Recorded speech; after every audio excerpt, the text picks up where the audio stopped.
guys doing today?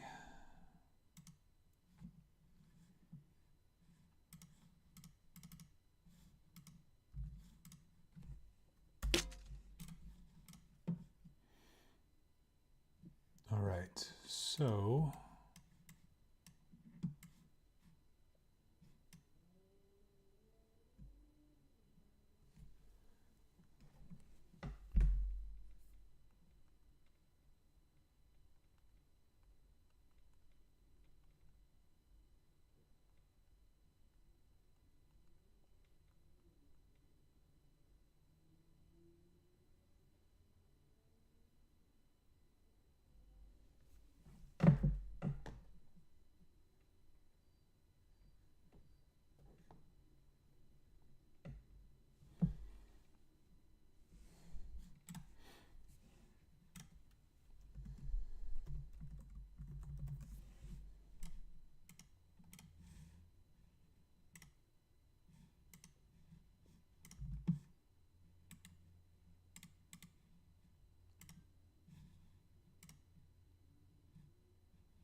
what am I trying to do?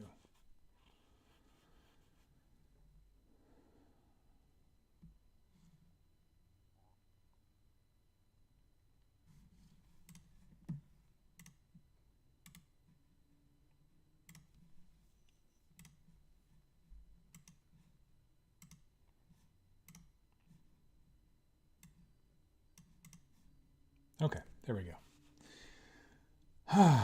So what are we going to do today? I was doing... Okay, I should actually check the sound and make sure that's working. Yesterday, literally the entire stream sound was off, which was so bad. None of what I did yesterday I could use.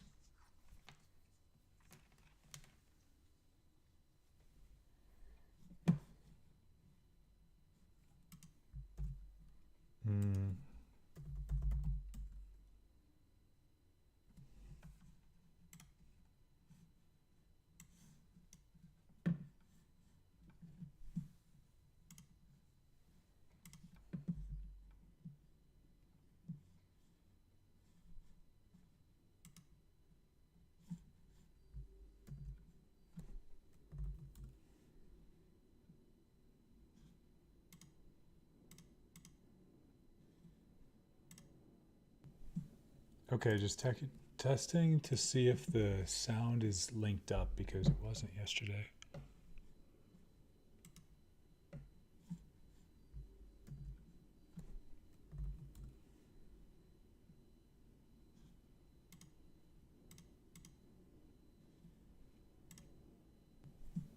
Okay, just testing to see if the sound is linked up because it wasn't yesterday. Hey, what's up, man? So good to see you. But yeah, yesterday, like I streamed for like 4 hours, and I went to go make YouTube videos from the stream, and my mouth was like totally off from the... to see if the sound is linked up because it wasn't yesterday. Hey, what's up, man? Okay, we're good. So today I actually started... Yeah, it should be good now.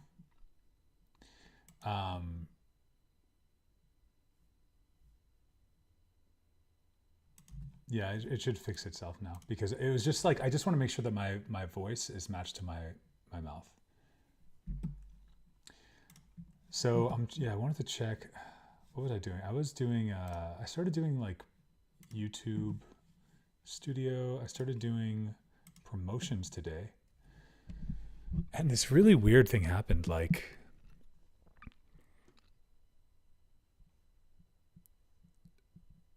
this campaign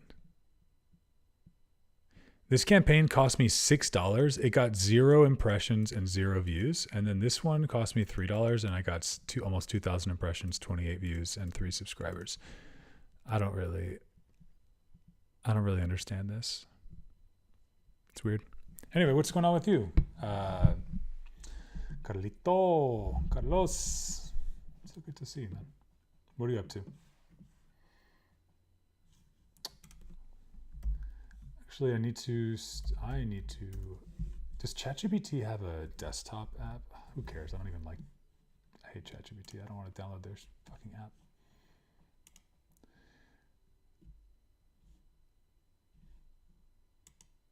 Okay, so I want to. Basically, what happened is.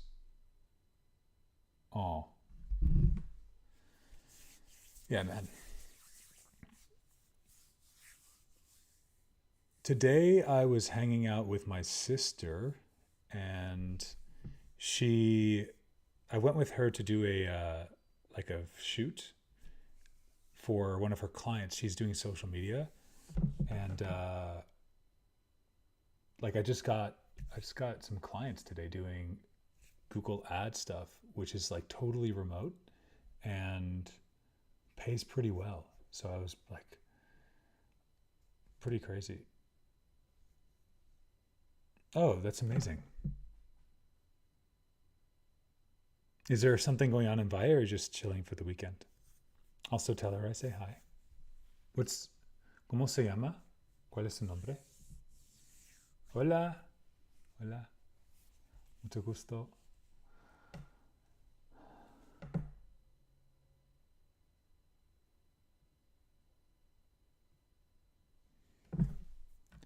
Oh.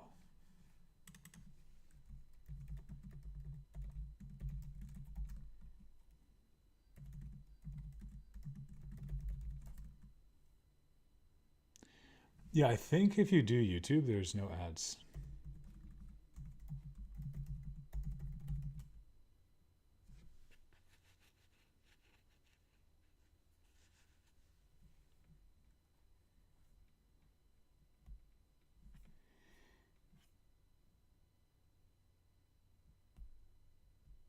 Okay, so yeah.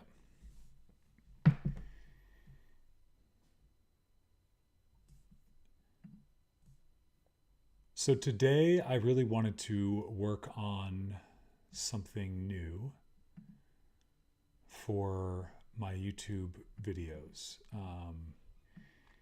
We are going to continue with our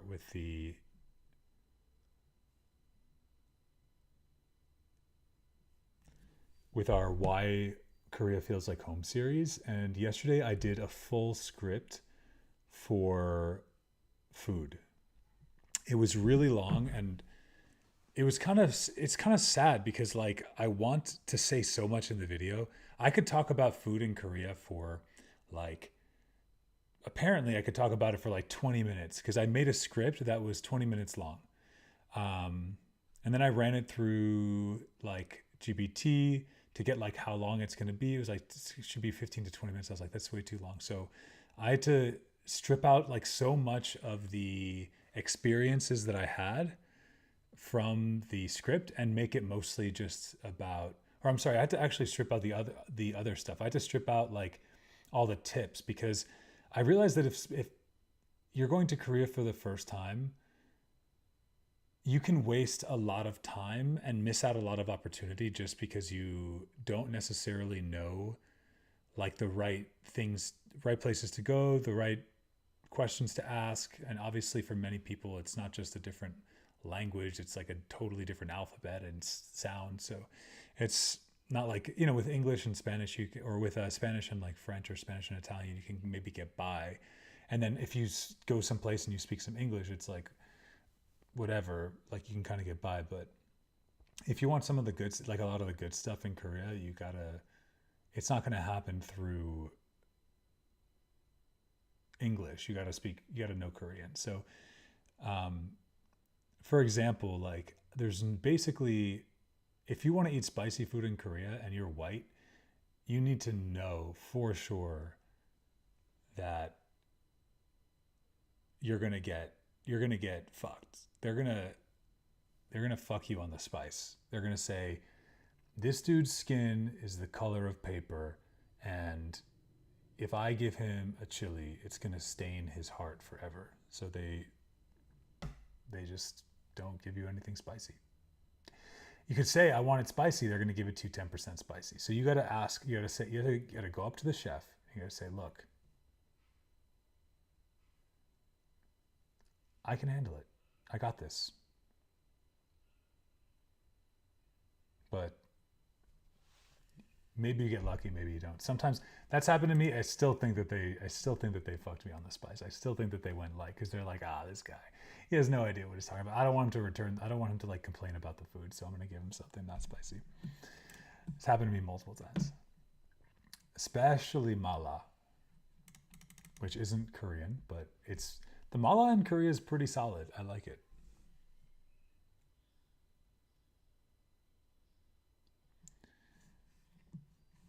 I can imagine, but if you don't know a word in Korean, then what? It's the same in Mexico with tacos, right? Yeah, yeah. Well, like I feel like in Mexico, I don't know if this is like I feel like I remember this correctly, but in Mexico, a lot of times for tacos, you put your own sauce. So like it's the same sauce that everyone gets the same sauce, right? Like it's in a bottle and you just fucking squirt it on the taco. But in Korea, like they like adjust it the spice level for every person. Maybe they put less chilies, you know. Maybe they'll put less chilies, but like Carlos, have you ever had mala? Do you know what that is? Like a hot pot?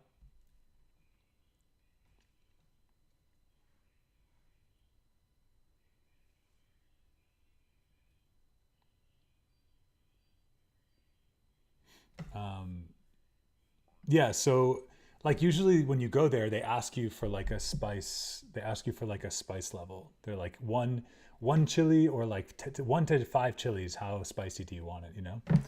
I feel like when you're white, they'll always just give you one. But if you say like, wait, I want it spicy, then they'll be like, okay, and they'll give you two. They'll give you two chilies.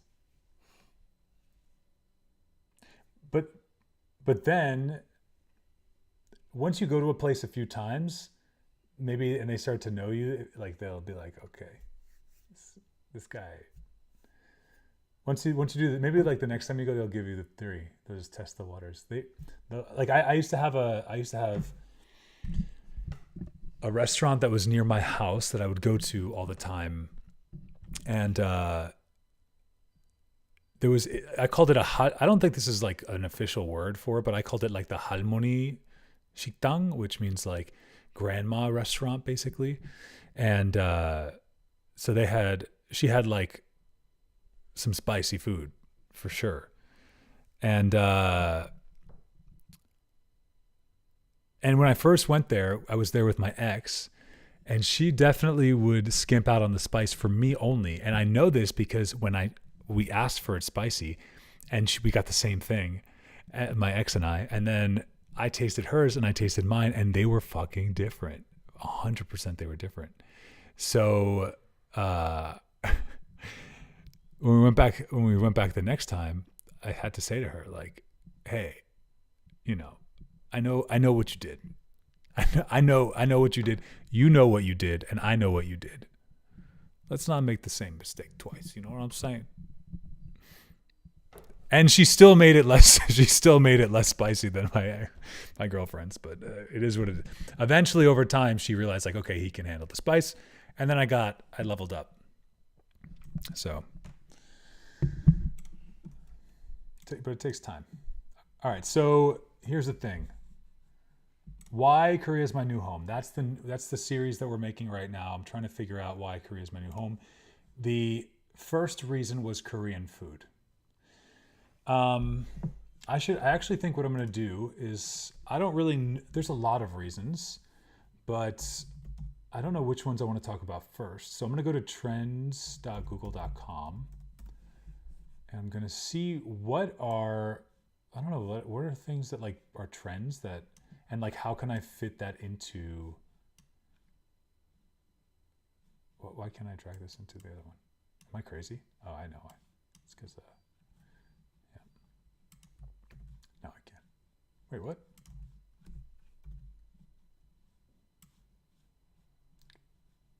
This is broken. Anyway, yeah,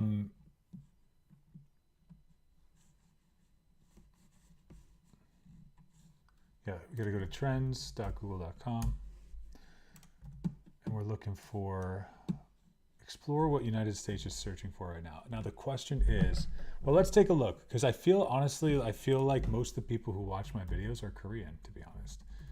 So I don't know if I really care that much about.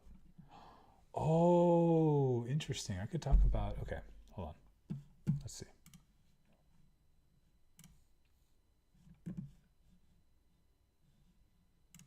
Content. This video. This is my big boy. Who's a good boy? Who's a good little video? You're a good little video. Okay. So, can I see demographics here?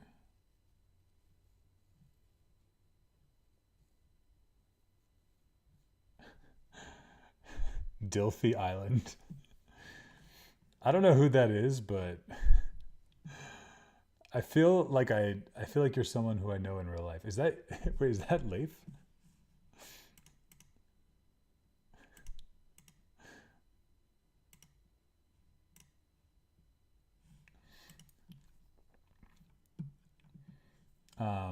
Got my I think my friend Leif is on Twitch. That name. Okay, so yeah, where were we? We was looking at the engagement. I want to see. Can I see audience here? Check this out. I'm pulling in. That's hilarious. Okay. Top geography is South Korea, 70% South Korea. I don't. Thank you. Thanks for coming. Thanks for saying hello. How's New Mexico? How's it been going out there? I see those Instagrams of you with horses and machine guns, and I'm like, what the fuck? What happened to my boy? You look good though. You always look good though. It's just like you're just one of those always looking fucking good people. Like no matter what you could be doing, you could be bad, but you're still like looking healthy. You haven't lost your mind. That's good. All right, so 70% of my audience are South Koreans between the age of 45 and 50. So now we're going to Google Trends and we're going to look Korea.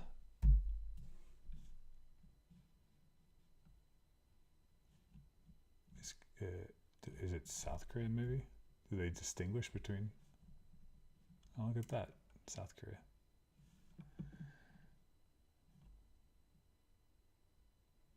형 거 주세요. What's up, Dong? What's up, Hyunse?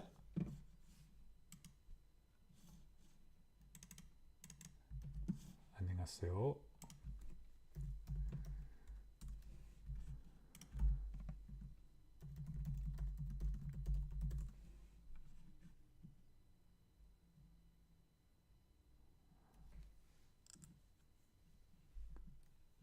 Kochu, just so you guys know, kochu means penis in Korean.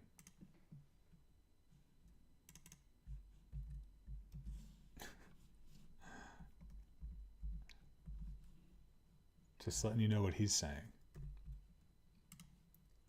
It's kind of crazy. Like, I don't know what's going on with my shit's going nuts right now.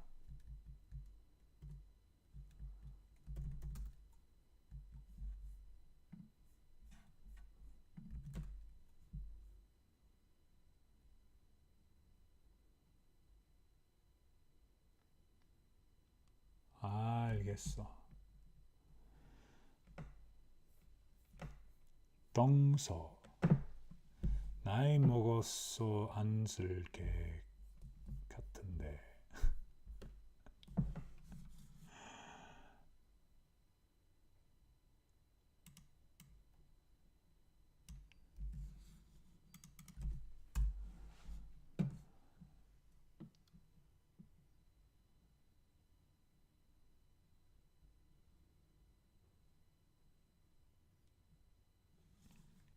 Well done. Well, Hyun.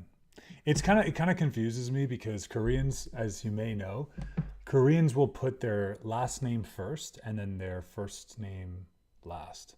It's like it's swapped compared to like what I'm used to. So I kind of honestly, it kind of messes me up when I'm like playing in both worlds and I'm like both in the Korean world and also uh, in the English world. It's like, okay, so what were we doing?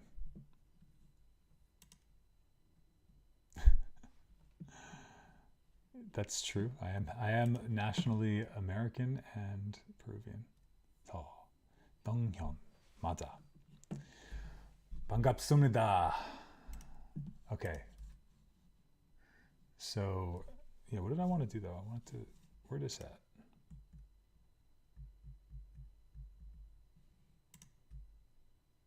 맞아. 맞아요. Explore what South Korea is searching. Yeah, what is South Korea searching? What's trending now? See what's trending now. What's trending now in South Korea?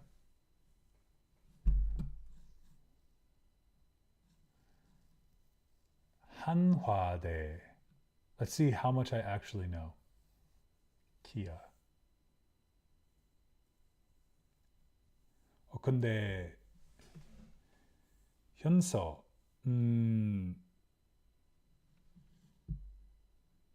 Oh, wait. I mean, 동현. 그래.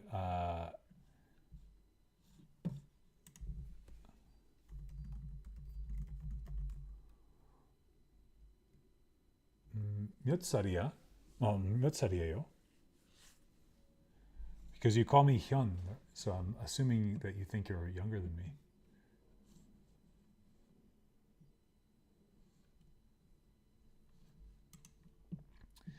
All right, so Kia SSG. I don't know what SSG is. By the way, Leif, I'm chatting with people on I'm chatting with people on YouTube and on Twitch. That's why.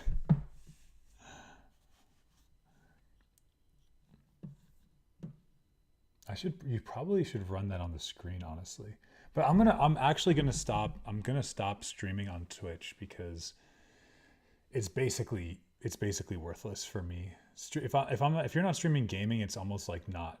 It's like a non-starter. Like there's no reason for me to be on Twitch, basically. But I'm thinking that I'll switch over to. I can't even say it. I'll switch over to TikTok. That's where I'm headed. But I can't stream on TikTok yet. I can't stream on TikTok yet because I don't have enough followers. So, guys, hook me up. I literally am begging you to follow me on TikTok. I need followers. 원래 인터넷 방송은 다 형이야. Thank you, Leif. I appreciate that.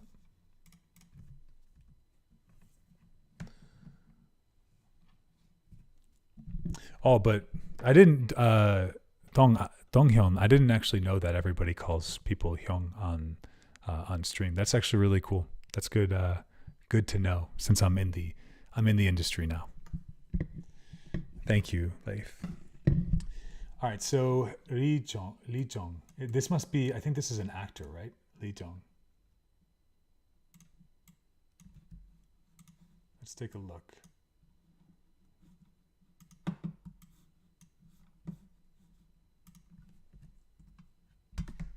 Oh no, it's a choreographer and dancer. Who dis?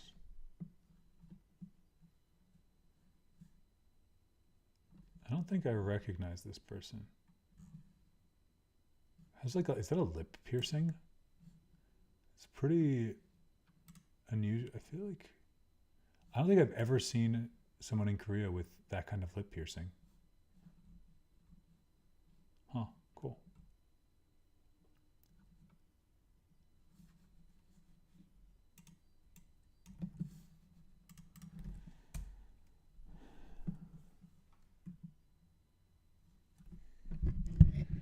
개고기 왜 개고기? 진짜? 어, 미국 살아요? 아니면 서울에 한국 살아요? 어디 살아요? 개고기?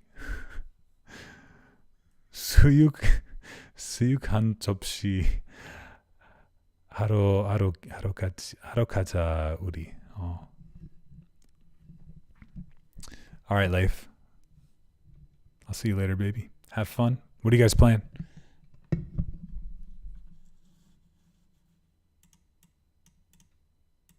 Ciao, nos vemos.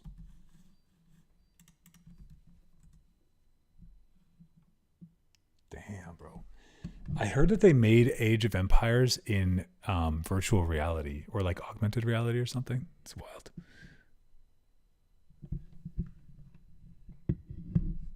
Oh, Donghyun, you must live in the U.S. then, because you very rarely see golden retrievers in Korea. One out of every 50 dogs is a golden retriever. Yeah, dude, you should Google it. It looks pretty wild, for sure. Okay, well, anyway, this Lee Jong is, I guess, a dancer. I don't know who that is. People really be searching her. Show active trends. Yeah, Kia, Hanhwade. Oh, is this a baseball team? Damn, I never went to any baseball games in Korea. I guess SSG is probably also baseball. Makes sense. But I guess this must all be searches because there was a baseball game. Oh, Yoon Suk-yeol. This is the president, right? I'm not making any videos about Korean politics for now. 투블럭남.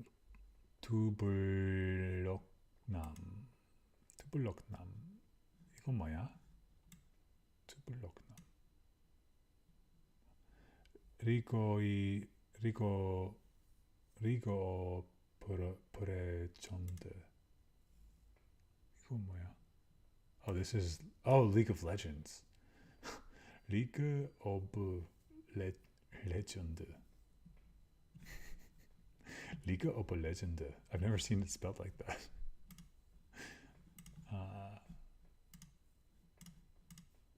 Well, I'm not interested in making videos about any of this stuff. I guess maybe I can make a PC Bang video.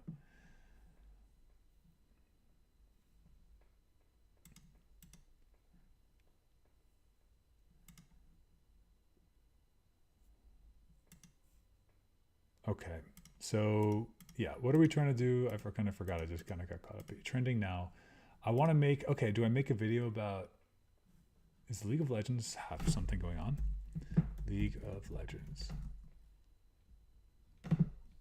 Is there like some big news? No.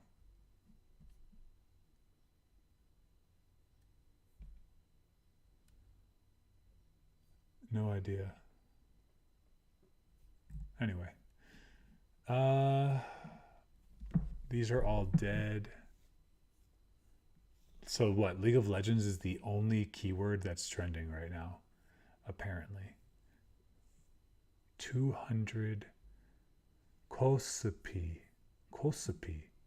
이거 뭐야? 코스피.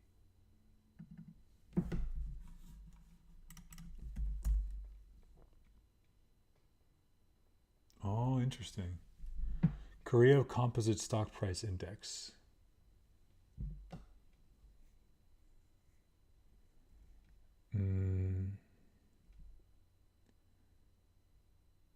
Okay.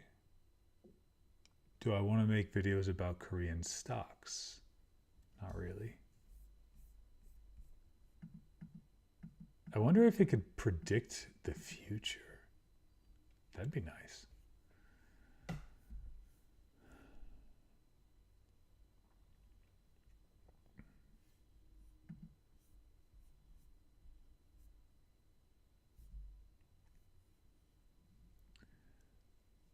Okay, yeah. So basically, there's like nothing really trending right now. There's baseball, the president of Korea.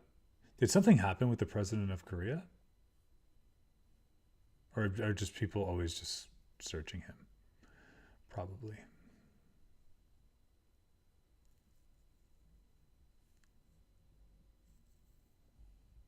Um,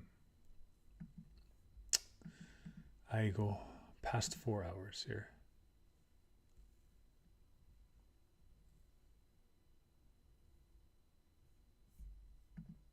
Okay. Anyway, what's this? Explore. Add a search term.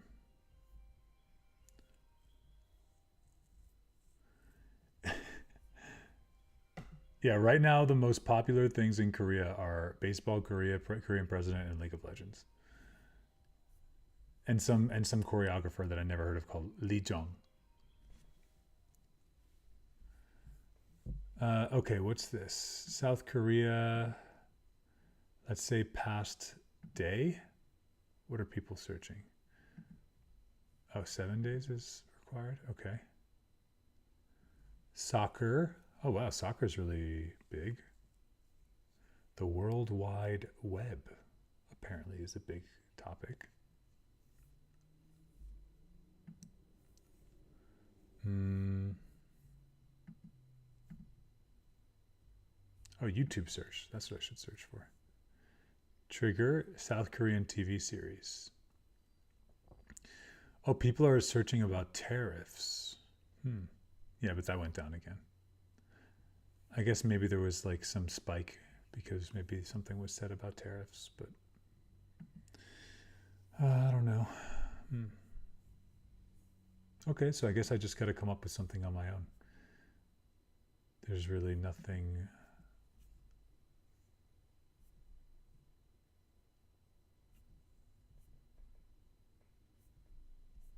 Wait, is there? Can I make data visualizations for Google Trends? That'd be kind of cool. If I just made my own like data viz for like making YouTube videos. Sounds fun.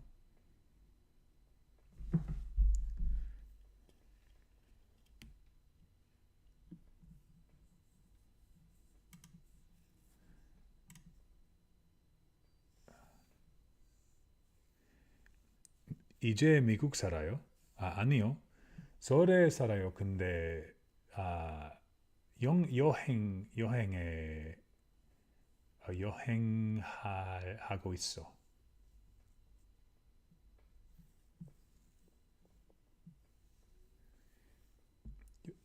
여행하고 있어요.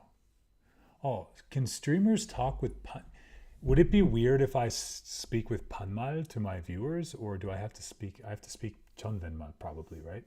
If I'm talking to Korean viewers.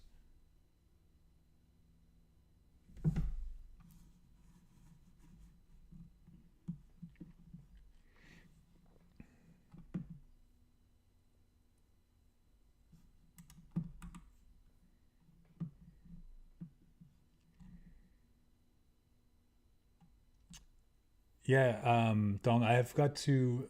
My business is in the U.S. My work and business is in the U.S. So I come here. I come here, and I'll be coming here now a lot more for work, and then going back to Seoul, going back and forth. Okay, well, I don't know. There's really nothing here of interest. Exam 2025, 2026, Ozzy Osbourne. Oh, these are rising? Interesting. Why are people searching 2025? Oh, because this is in America. America.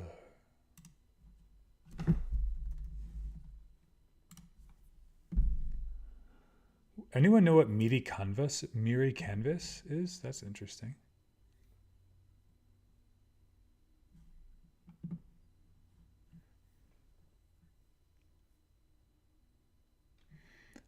반말해도 돼요? 진짜로? 좋아. 왜냐? Yeah, sometimes I just forget because I'm just a foreigner. I'm just a little foreigner. I don't know what I'm doing.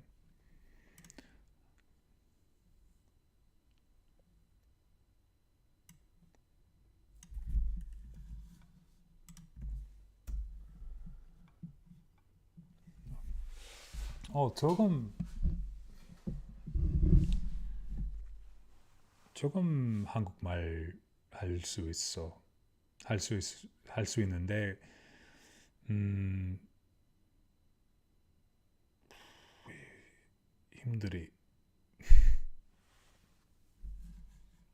연습 like 연습 no 열심히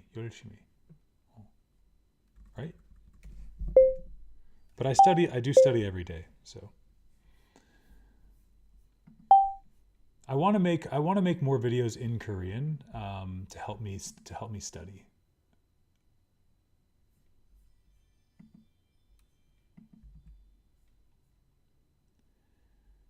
I guess actually that's kind of an interesting thing. Like it's not really okay. I'm gonna just start jamming on this one. So let's open up ChatGPT. Um, Chippy, where you at? Okay, Korean content. Why Korea is my new home. Okay, new topic. So one reason that I really want to live in Korea is because feel I personally feel that when I live or move to a new country, it's important that I learn the language. And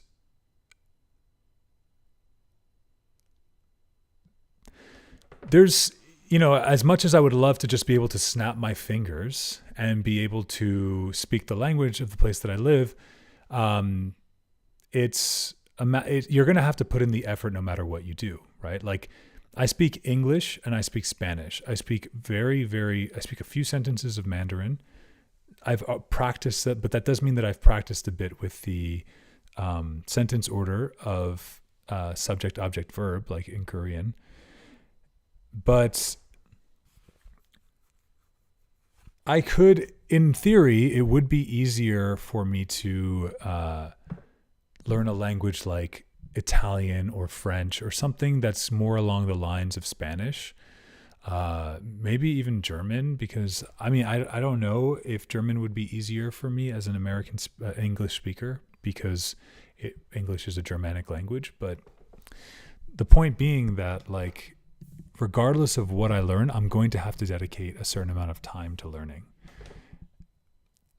And I feel like there are people in this world that language learning comes very, very easy, but for most people, it's a struggle and it's a process. It's a commitment that you have to make. So if that's the case, you might as well really want to learn the language.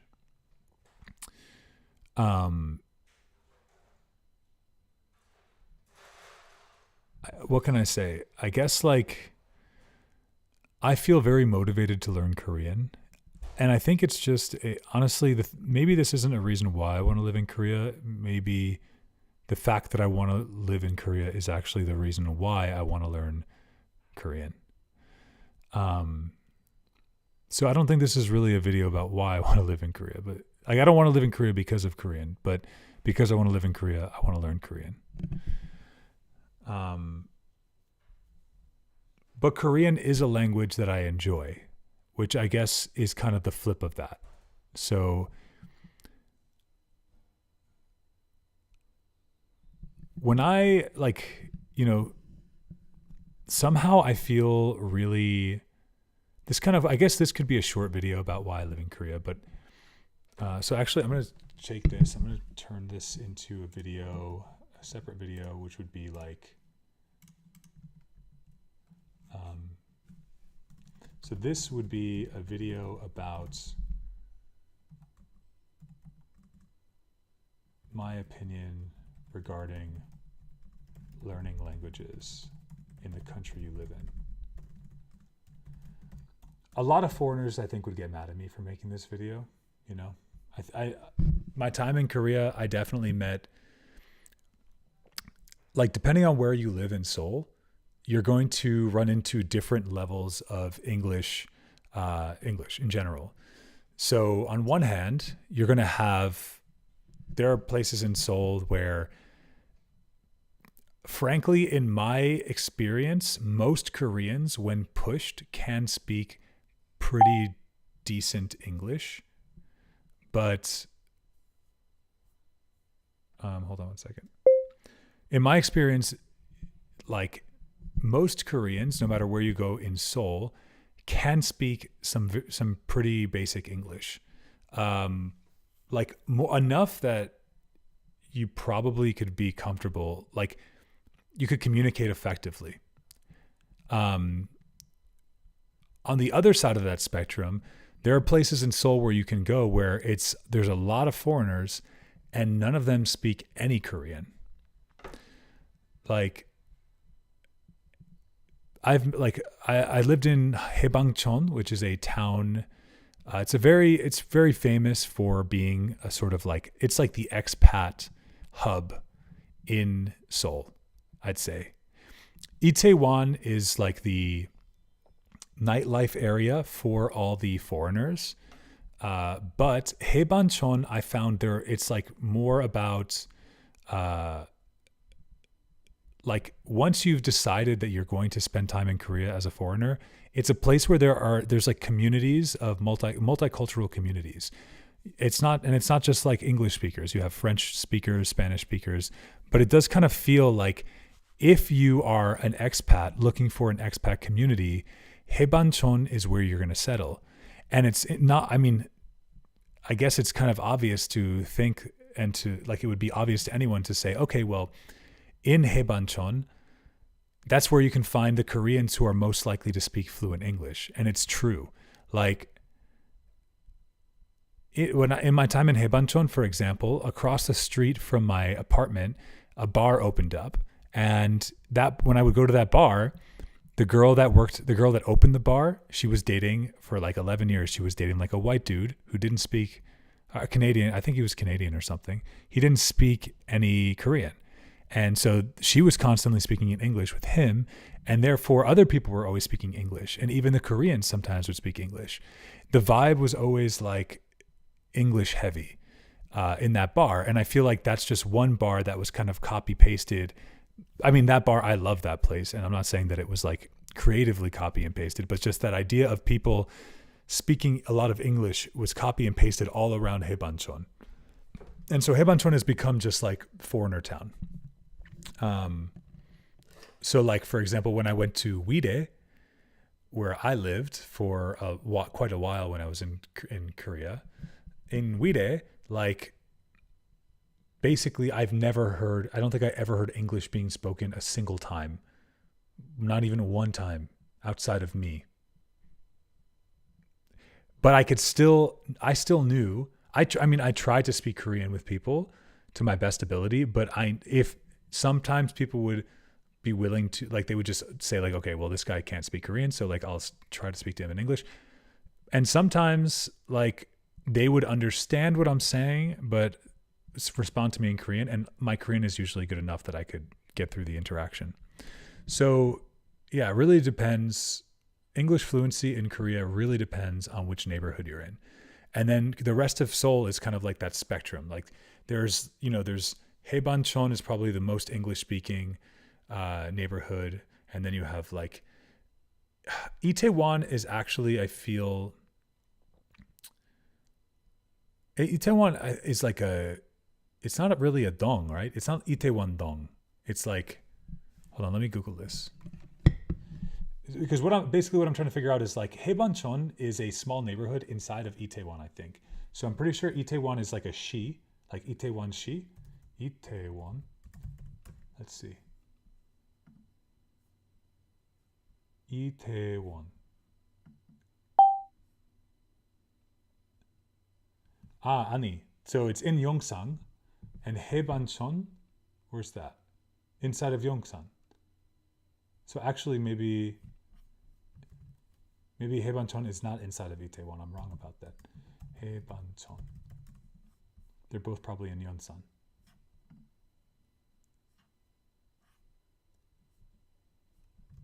Yeah, okay.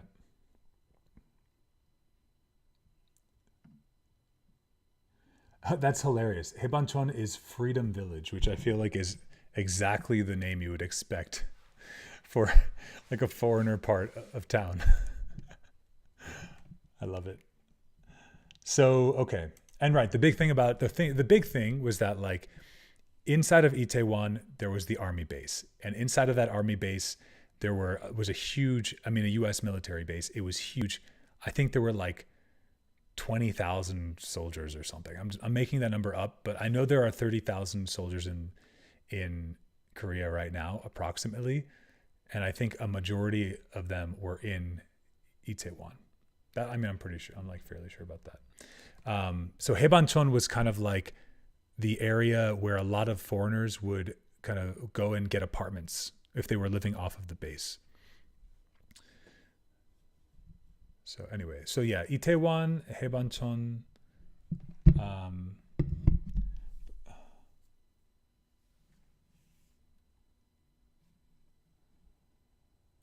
So is it Haebancheon Dong? Dong? Just let me. Haebangcheon Dong. Dong. Yeah. Right. Oh. And then it's Itaewon Dong. Itaewon Dong. Oh, 맞아. Okay. So yeah, they're both neighborhoods. Okay.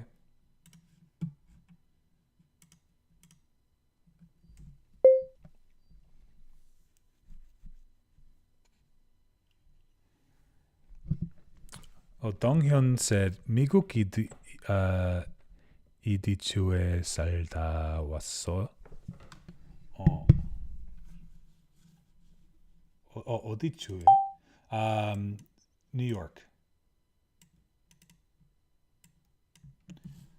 I spend some time in New York, I spend some time in Florida, and then I'll be back in Seoul.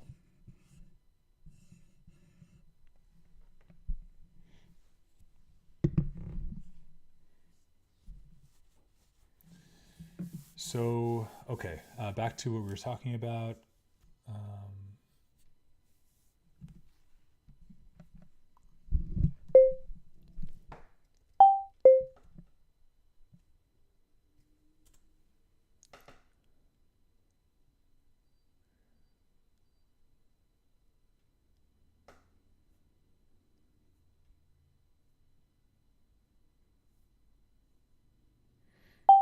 Yeah, I guess this would be a good video because I think part of what I need to do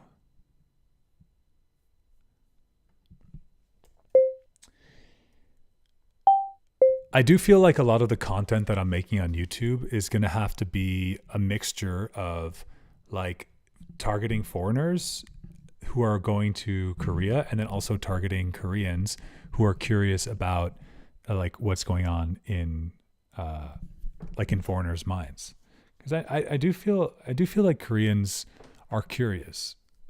I love Korea so much, and I feel like even though there's a lot going on and Koreans can be very busy with their lives, I feel like they are kind of curious, especially about what other people think about things, and that's how I am. You know, I actually really I can't say it's for the same reasons, but for me, I'm just like, I really love learning about people and what other people are thinking. I think, you know, that's how I kind of like learn how to like, there's this saying, it's like, I learn about who I am by learning about others. You know, other people can inspire me, because I'm very open to changing. So if I experience someone or hear about someone's life and I find it really interesting, like I'll just change my life, whatever. But anyway, that's a little bit of a tangent off of what I was talking about, which is that, yeah, like so basically what was the gist of this video, the point of this video is like, you may, if you like, how do you deal with English in Korea? You understand that it's on a spectrum. You understand that there are certain neighborhoods where there's a lot of English spoken, and there are certain neighborhoods where there's less English spoken. Most Koreans can understand English. They may not be comfortable speaking it to you. But in my experience personally, even if they're not comfortable speaking to you, the first impression you may get is that they don't understand what you're saying, but they probably actually do understand what you're saying, especially if you slow down your speech. They'll catch it. And you can like minorly communicate through that method. I have very rarely met Koreans that are like,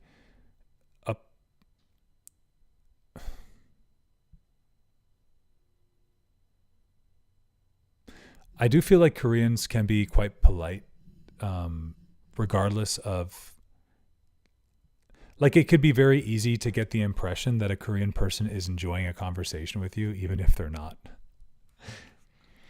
An example, this is like a little fun example for you guys.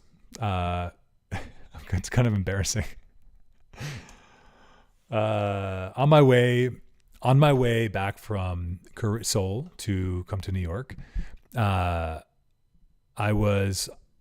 took a Korean airline, and I don't know what was going on with Premier Air, but you just need to know that if you're flying Premier Air and you take the exit seat near the door, that you're going to have a flight attendant sitting directly in front of you.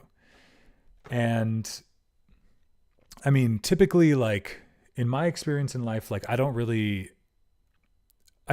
think we can all understand, like Korean flight attendants are like, a priority for Korean flight attendants is like beauty, right?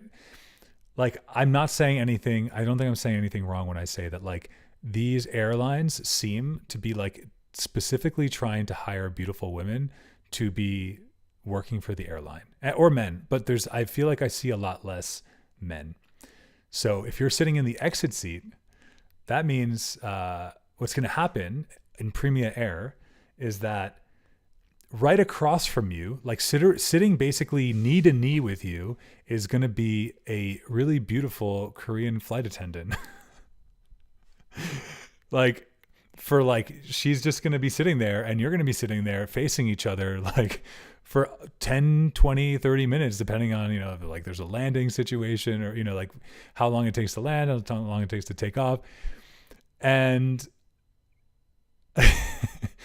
I don't know, honestly, I've worked in, like when I was younger, I worked in the restaurant industry. And when I was a bartender, for example, I was always kind of annoyed by people who were hitting on me at work, because I always felt like, especially when you're in the service industry in America, you have to be nice to your customers. So if someone's hitting on me, I kind of like have to, especially because I'm working for tips, I kind of have to be nice. And so I always thought to myself, like, there's no point in like trying to flirt with someone who's working, because it's just going to potentially make them uncomfortable, and it's just going to it's probably not going to go well for you. And they're working, it's their like professional environment. So you should just like not bother. That's generally been my take. But, when you're sitting across from this beautiful woman for 10 minutes and literally like, she's like, she's like looking like, I don't know. It was really, it felt, I mean, she does it every day. It felt weird to me. It felt like, I think I was just in my head too much about it. But she like wouldn't, she's like definitely trying to avoid eye contact with me, right? Because she's looking like everywhere except ahead. Like looking everywhere. It's like when you like look around, you're just like not at all looking ahead, And I was doing the same thing, because I don't know, I felt a little awkward. I was like, okay, well, whatever. I guess this is how this is going to be for however long this takes. And at some point I could tell something happened, and she was like kind of stressed out. I could tell. She whipped out this like notepad, and I was like, I was like side eyeing. I was like, what's going on over there? Just out of the corner of my eye. And I could tell that she was like frustrated. So I just said, oh, himne. to her after we had basically been avoiding each other's eye contact for like 10-15 minutes. I just broke all of that just by saying himne, which basically means like you're gonna get through this. I was just trying to be encouraging to her because she seemed very stressed out. And then from there it was like, okay, cool. Now we started talking, and we talked for like the whole time that we were landing.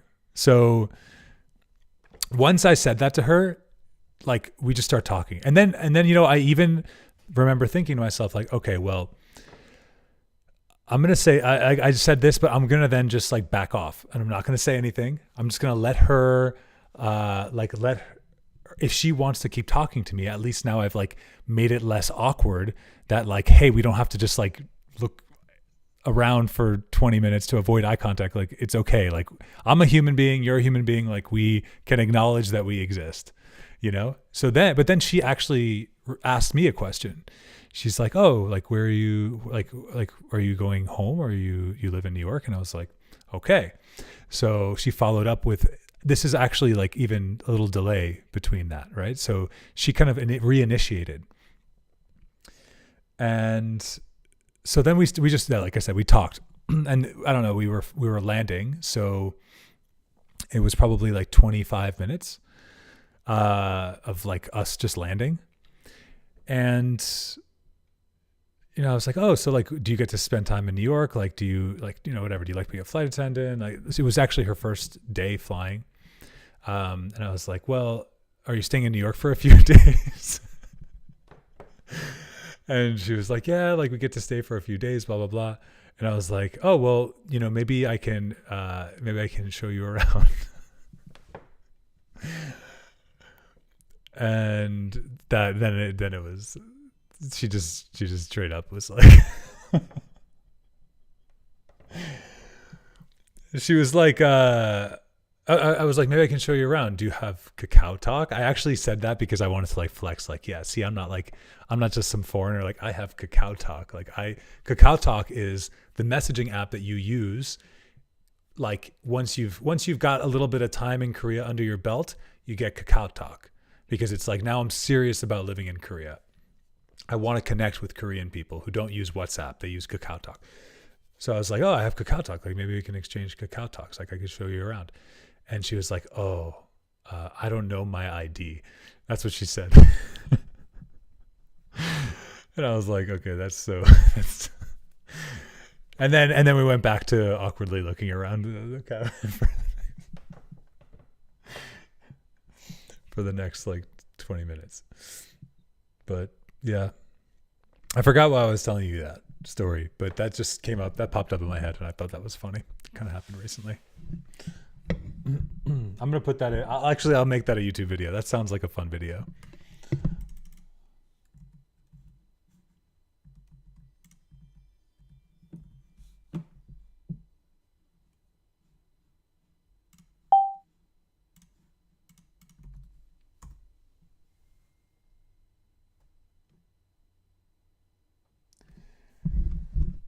But yeah, so I don't know. I think I felt like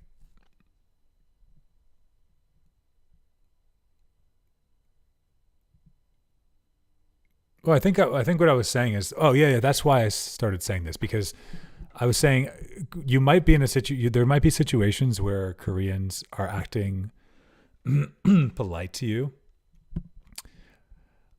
I mean, look, in my opinion, she was flirting with me. In my opinion.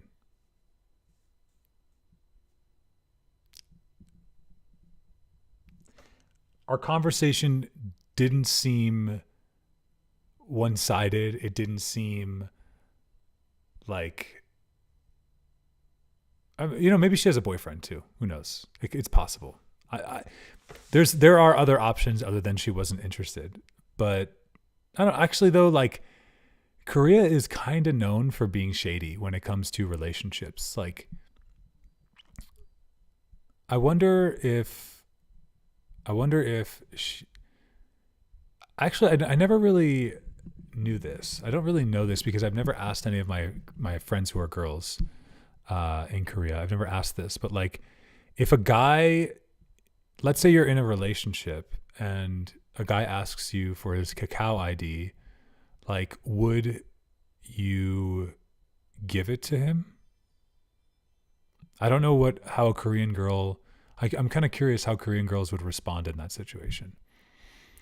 Like there is a lot of, there's like a new secret that's out, which is basically if you're a foreign girl in Korea and you're talking to a guy, you basically know that he has a girlfriend if he says, "What's your WhatsApp?" Because, and if you're a foreign girl, you would just think that this is harmless. Like, oh, he just wants to communicate with me. But if you're Korean or you live in Korea, you know that Koreans don't use WhatsApp. WhatsApp is like, everyone uses Kakao Talk. WhatsApp is like your sneaky link, as they say. I know the lingo. So basically if a guy says, "What's your WhatsApp?" you know that he's trying to hide your phone number in an app that he thinks his girlfriend isn't going to find. So little tip, if you want to avoid guys with boyfriends, avoid guys who try to add you on WhatsApp. Unless they're a foreigner. If they're a foreigner, obviously they use WhatsApp.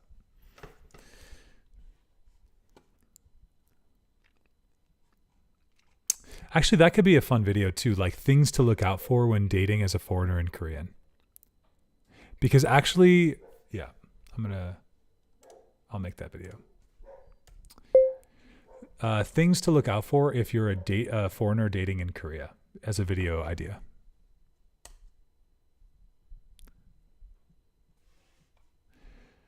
Because like in Korea, there are definitely a lot of, I can only speak from the perspective of a man because I'm dating women because I'm a straight guy, but like for sure, there are a lot of Korean women who are afraid of dating foreigners. This is not my opinion. This is like, I've heard this. Actually, I should,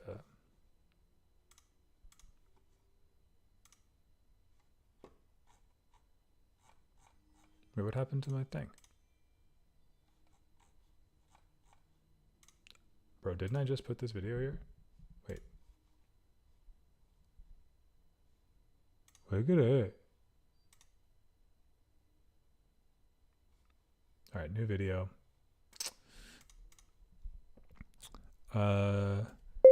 New video concept. Foreigners. Tips for foreigners dating in Korea.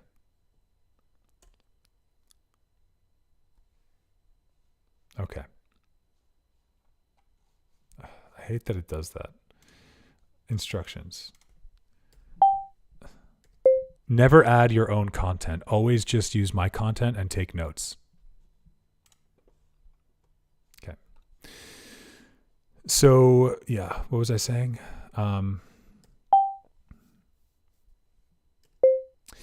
Yeah, it's definitely the situation where, like, as a foreigner, you're like, if you're just moving to Korea, there's like kind of some things to be aware of. Like, there are just straight up Korean girls who are afraid of dating foreigners. They're not necessarily, I don't know if they're afraid of foreigners in general. I'm sure there's at least one person in Korea who is, but like, there are 100% Korean girls who like could never imagine dating a foreigner. And if you try to figure out why, it's like fear of cultural difference is, I think, the number one reason, like the biggest reason. Because dating in Korea, to be fair, has a lot of rules. Like there's a lot of stuff that I feel like there's a lot of expectations in relationships in Korea that girls have that are based off of like kind of societal norms and societal standards. Like a girl might tell you, this is from personal experience. A girl could tell you like, "Oh, I'm not like other Korean girls." Like even a girl who's willing to date a foreigner and isn't afraid and maybe has even lived abroad, right? she could say something like, "Oh, I'm willing to, like, I don't really like all the Korean like rules and all that kind of stuff, but you best get her a fucking Pocky on fucking Pocky Day. You best what is it, White Day, I think it's called. You gotta still follow the rules, because if you don't, if she feels left out, it's not every girl obviously, but like it's totally possible that she still kind of like wants some of the stuff, some of the rules to exist. That was my experience. With I've had like maybe two or three, I guess, I don't know if you could say two or three serious relationships in Korea. Um, but it was true in all of them. So yeah, what was I saying? That like you want to make sure that so one of the yeah so one of the reasons that like it's good to just know that a lot of girls in Korea, like they just look at you as like other, like they don't look at you, it's not like they don't look at you as human in the way that they like don't think you're a human being and treat you unfairly or without rights, but they don't really look at you as like a real romantic possibility because you're a foreigner, just because of the fact that you are like, because of the cultural differences. I think then you also have, there are also girls that are afraid of the cultural differences, but they're like more willing to, oh, actually, I've definitely met a few girls. I think there's like this thing that happens in Korea where like if a girl has enough bad relationships with Korean guys, one of her friends will tell her, you should try dating a foreigner. And I feel like this is a stage that a lot of Korean girls enter into, is like the I'll try dating a foreigner phase, thinking that somehow that's going to be better. And to be fair, like there are a lot of differences between what a foreigner expects from a date and what a Korean man expects in a date. And I'm not saying that I think one is better than the other at all.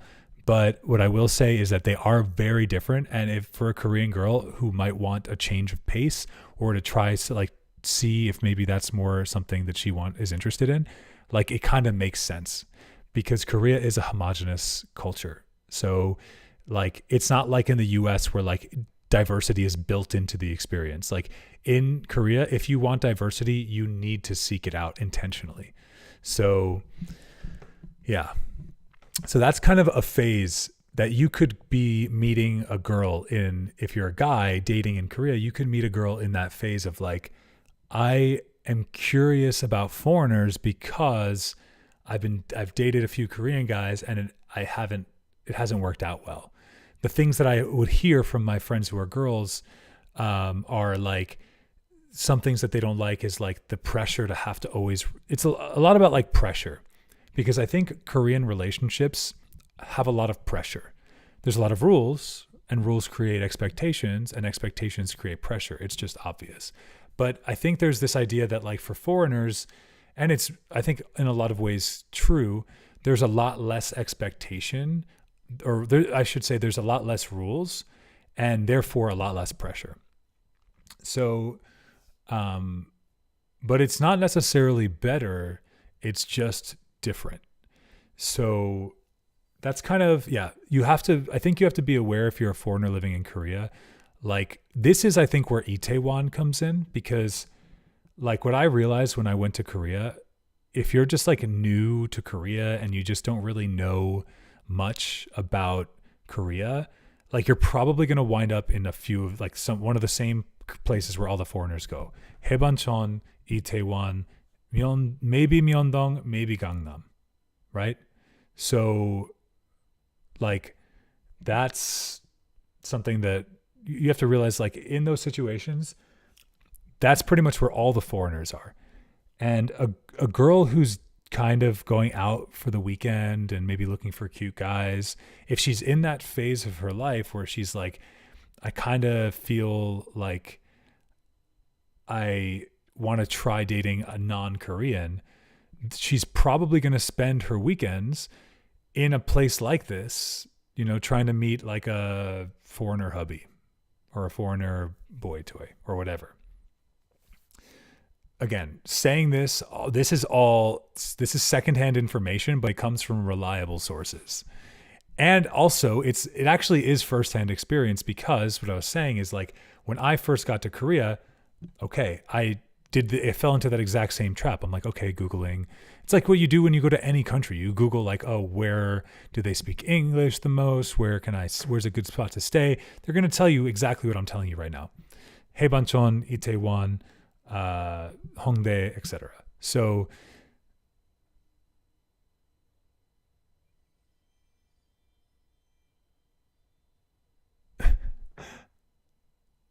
what? Sorry, I got freaked out by the guy saying that. 동하나 가불지 마라.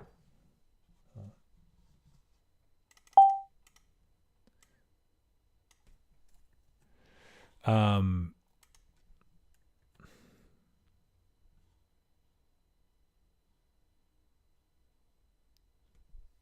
so yeah, what was I saying?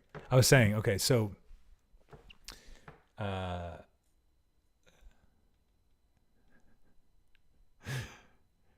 you know what it is?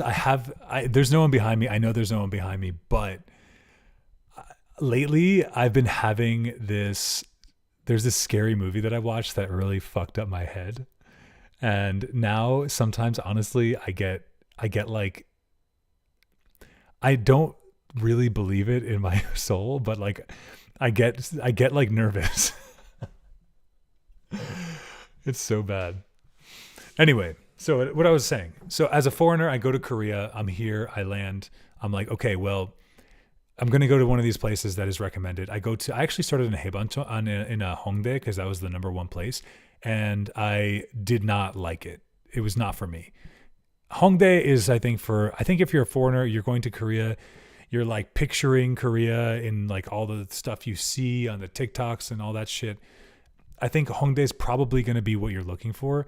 But for me, like in general, I'm not really looking for that, like that vibe. So I wound up moving to Itaewon, which was the second one on the list.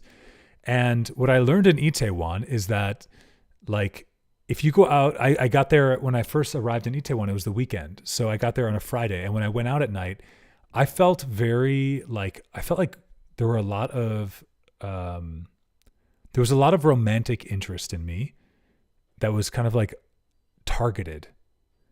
Look, I am 197 centimeters. So, and I'm very tall. So I think like I'm kind of used to getting attention because of my height, but it felt even more than normal in Itaewon. And, hold on one second.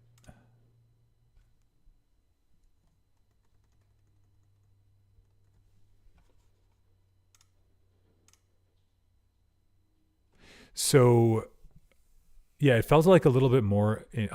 Before I continue, I need to check this because I don't want to keep paying for this shitty thing. Okay, we're good. So yeah, it felt like in Itaewon, I was getting a lot of attention, and at first I just thought like, oh, I must be like having a good day. I must be having like, whatever. Honestly, at the time in my life, I was traveling around the world. I didn't care at all about money. I like was working out. I had like a very good life. I still have a good life, but I had like at that moment, I was very confident about myself. And so I was getting a lot of attention, and I just felt like, okay, this attention is deserved. Like, I get it. But what I learned over time by, hanging out, talking, having conversations with these girls, having conversations with guys in Itaewon, what I started to realize is that Itaewon is a place that kind of is for like, so it's called hunting is what they call it in Korea. Hunting is like the act of going out at night looking for someone to hook up with. And this is like a very popular concept in Korea. So it's called hunting. So Itaewon is for hunting, but it's kind of like for hunting for foreigners. So because all the foreigners are there. So a lot of girls and guys that go to Itaewon, they're kind of like looking for a foreigner to like match with, let's say. So personally, that really made me feel uncomfortable after I learned that, because I get that I'm a foreigner. Oh, I didn't record any of this. God damn it. So once I learned that Itaewon was all about hunting foreigners, I kind of stopped liking it because it made me feel like because I actually don't just, like, if I date someone, I take it seriously. But I can't actually seriously imagine dating someone that likes me because I'm a foreigner or because of my skin color or because of my ethnicity. Like, I actually broke up with a girl one time because she told me that she was with me because she wanted to have half white, half Asian baby. And I was like, what? That's weird. Like, I just can't, if that's why you're with me, like, I just can't imagine having a happy, healthy, long-term relationship with you. So the point is, like, Itaewon is really about, like, it feels like it's very like hookup culture to me. I wouldn't say that it's like a place to go if you're like looking to like meet people, like for a real relationship, and maybe even honestly for friendship, because even though actually I have met some really good friends, like, I say this, but at the same time, I met my long-term relationship, my longest relationship in Korea. I met her in Itaewon. And I also met my best friend who's Korean in Itaewon. But I really feel so even though the proof is not in the pudding in this case, I really feel like I got lucky in my situation. I've known a lot of foreigners that go to Itaewon. They do not have the same experience as me. They instead have the exact same experience that I'm telling you. I just happen to think that, like, because I'm not really looking for this hookup culture, like, I attract what I'm looking for. And that's why I wind up meeting these people in Itaewon that normally wouldn't necessarily be in Itaewon or have a certain reason to be in Itaewon. So it's kind of worth noting. The moral of the story is that if you're a foreigner in Korea and you actually want to date, I don't think Itaewon is. It's my opinion. If just know, like, I'm not going to tell you what to do. If you go to Itaewon, just know that you're probably going to be meeting someone who is dating you because of your foreignness. And personally, in my experience in life, those kind of relationships that are based on those kinds of superficial things are not going to last. So, again, maybe that's what you want, but that's my opinion.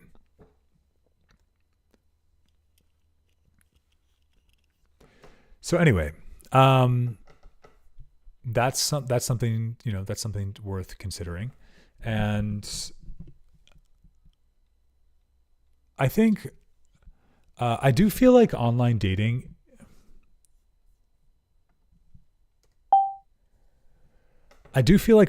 in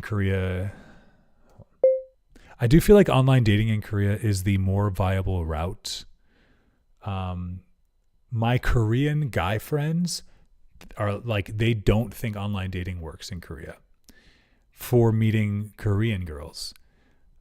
But, and the same vice versa. Like, Korean people do not, from what I can understand, from my experience, from my conversations, Korean people do not meet other Korean people on dating apps. They meet them like there are ways in society in Korea, like, that people meet each other. There's like norms, and people typically just follow those norms. So the thing is, like, I think online dating in Korea is really about that same kind of thing, like meeting foreigners. But I think that meeting people who are not like going out, like, you're not meeting people at the bar or the club. Like, I think that's just like dating 101. Like, I'm not saying that you can't have good relationships spawn out of meeting people at nightlife in nightlife situations. I have, but I think it's not your best bet.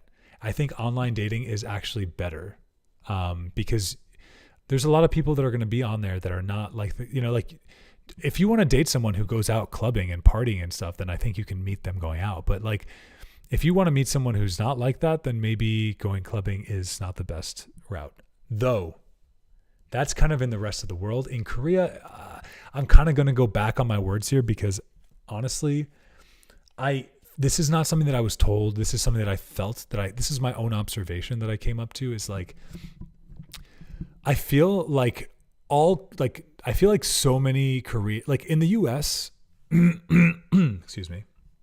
I feel like, for example, in the US, like going out to a bar or a club takes like a certain type of social behavior, like a certain type of social person. Like anyone, like not everyone is going to go out to bars and clubs, right? In the US, like you have to be a sort of like kind of person who wants to do that. But in Korea, I think that going out to bars and clubs isn't just about your personality. Like there are a lot of people who are, let's say, introverts, I think, that go out clubbing and go out to bars, because I think in Korea, if you're single, it's very normal that that's what you're going to do on the weekend. If you're in a relationship, then it's different. So like you can in Korea you can meet a girl in a nightclub who is going to totally change her life overnight if you decide that if you ask her out and she says yes.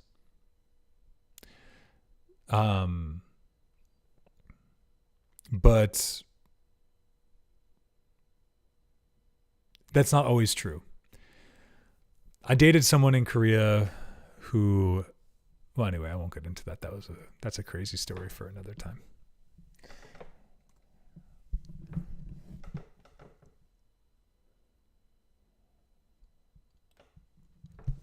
All right, so that's that. Qatar says, tell us, please. I'll tell you what, Qatar, if you follow me on YouTube, I promise I will make a video for that, telling that story.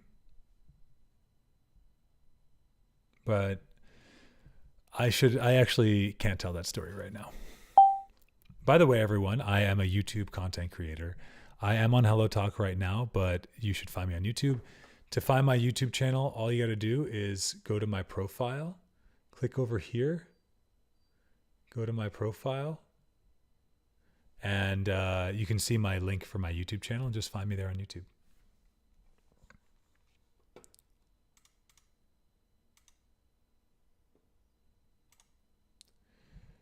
Okay, so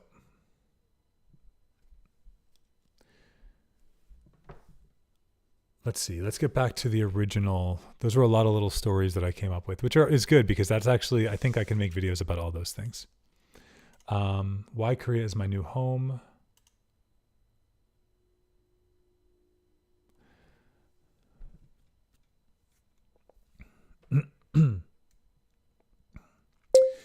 Okay, so actually this is a reason. So this reason is actually not necessarily something specific about, it's like kind of a combination of, it's not really about Korea only. It's also about me and where I'm at in life. But why do I live in Korea? Why do I live in Korea? I live in Korea because one of the reasons that I live in Korea is it's the right place for me. It's just the right place for someone who's like me. Like I love a challenge. I love to take on more. I love to bite off more than I can chew. I love to be faced with a problem that when I look at it, it breaks me. It makes me, I feel petrified. I feel scared to death of that challenge. And it's in those moments of feeling that fear and that intensity that I feel like I become a stronger person. So to me, like Korea is the right balance of place out of all the places that I've been. It's the right balance of place that I think is realistic for me to actually be able to move and live full time, meets my values on a personal level, but is also different and challenging enough that it makes me that sometimes I just look at myself in the mirror and I'm like this is so hard, you know. But the desire to push through for me is the payoff is also big. So the desire to push is big, and it's not like at the end of that, I've already had so many great experiences in Korea, and it is my favorite place.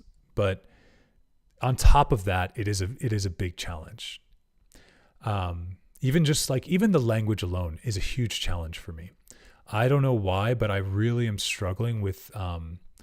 I don't struggle with most things in the language except for I feel like my brain still is not really adapted to the order of words in Korean, so that when I have to listen to Korean, my brain is trying to reorder the sentences, which is the wrong way to learn the language to begin with, and I'm pissed that that's how I'm doing it. But I don't know. I'm more of a rule follower than a memorizer. I'm more of a logician than a memory person. So I do really good with languages that have a lot of rules. And Korea has a lot of rules, and it's great. But part of the problem is too, Korea is constantly breaking the rules for slang. So that's been kind of tough for me.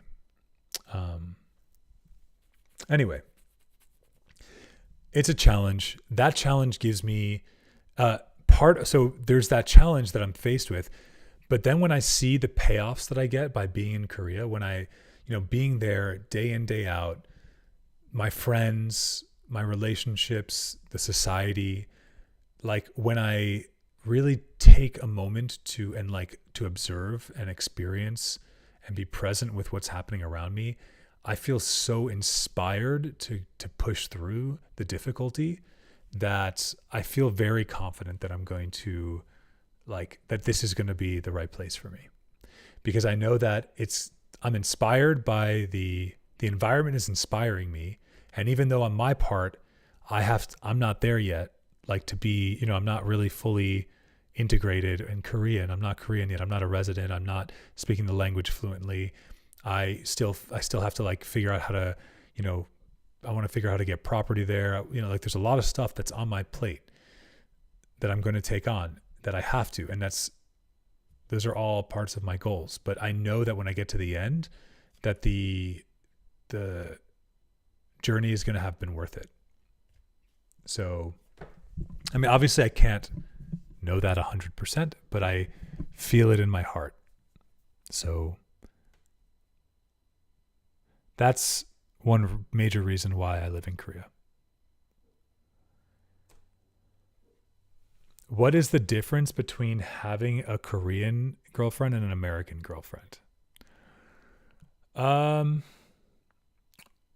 the major answer is culture, right? Because there are people who are ethnically Korean in America, but I could date a Korean in America, and she would act totally different than a Korean in Korea. I know that you know that, but I'm just being very starting there, I'm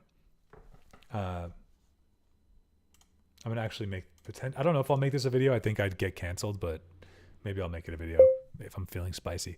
So yeah, what's the difference between dating a Korean and an American? You start with culture. It's the biggest thing. So specifically in the culture, the first thing I'll say is that Korean culture, in Korea, there's a lot more emphasis on presenting yourself excellently.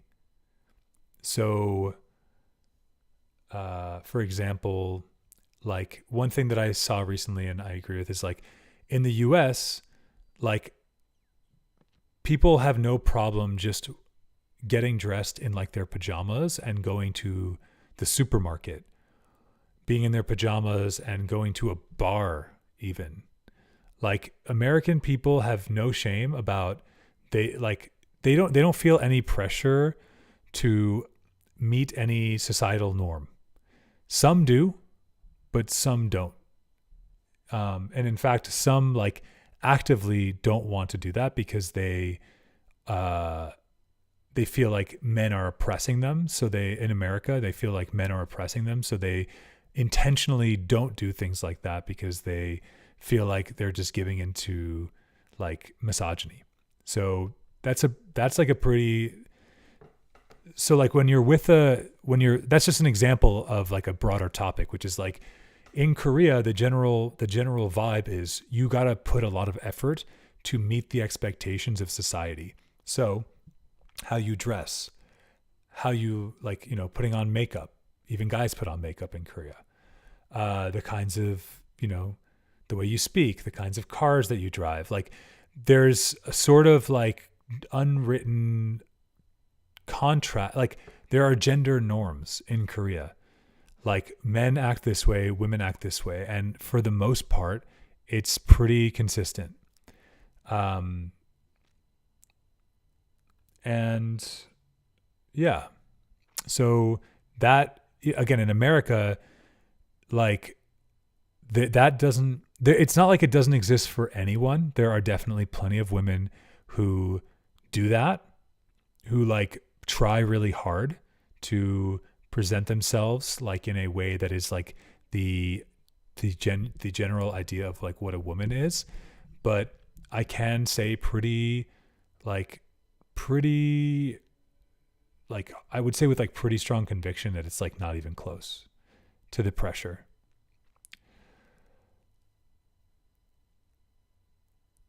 That's not true. Like, I mean, I don't know. Honestly, I don't care. Like for me, I like that. I think that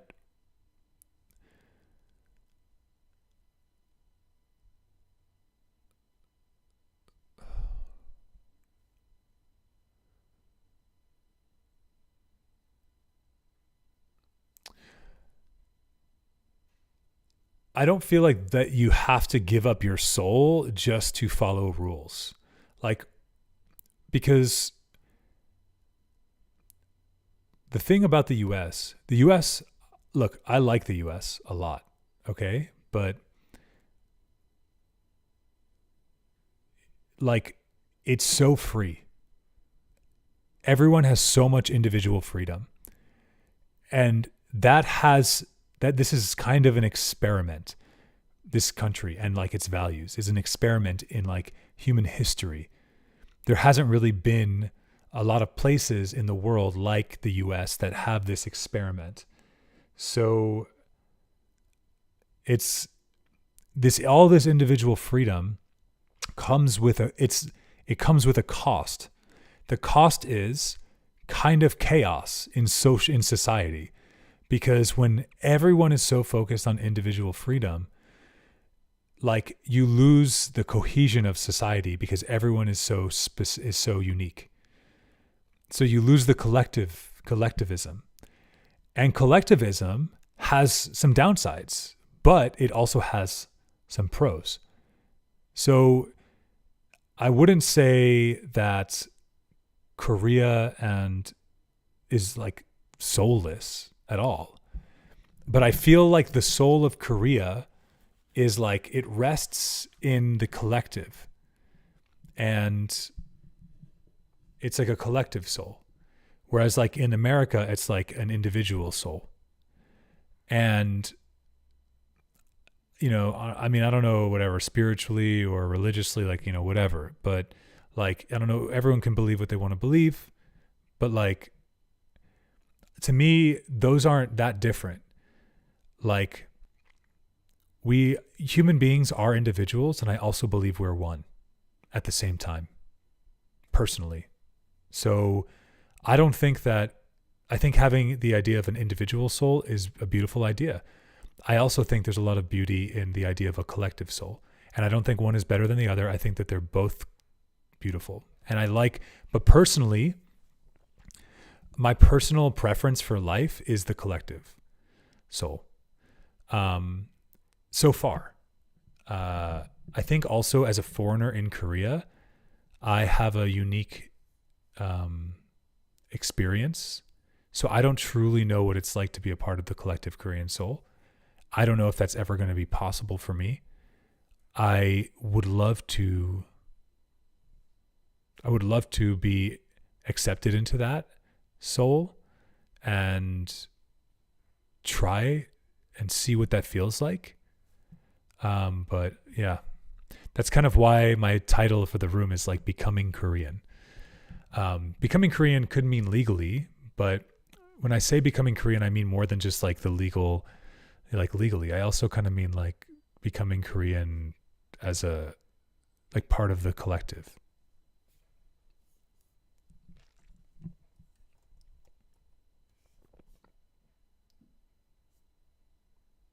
That actually is an interesting video idea, but I worry that Korean people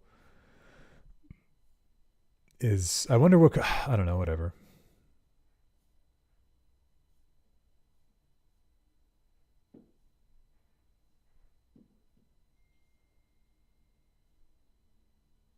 I gotta make a new video.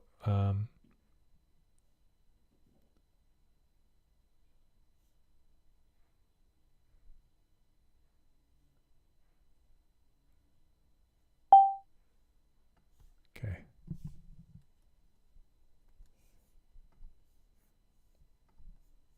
One second. Oh, thanks, Qatar. I appreciate that.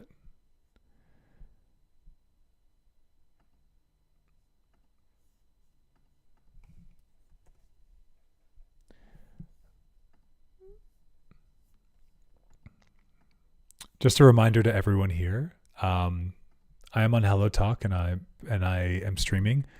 I am trying to, like, part of my journey to becoming Korean is like setting my intentions about why I'm in Korea, because honestly, like,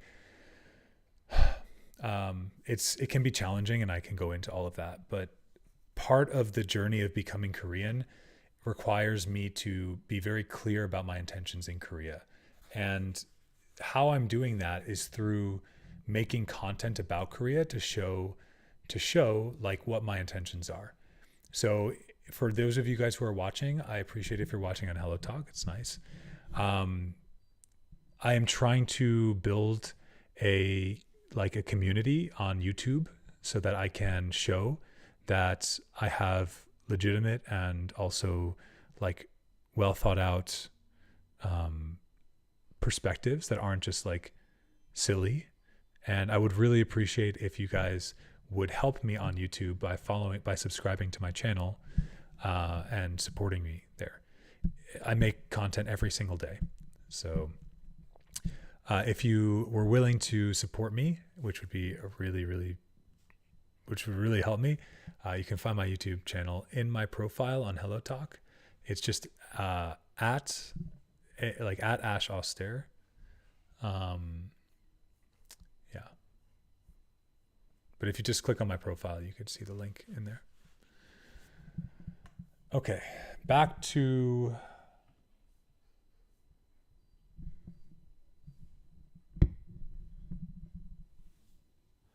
this thing. Also, actually, let me see. I was kind of curious about.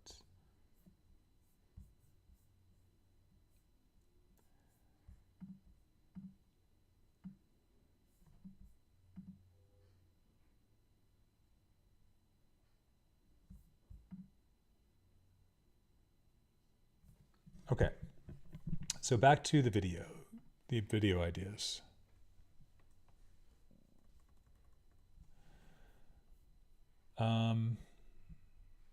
What was I talking about? Oh yeah. So why Korea is my new home, but why is nothing saving in this playlist?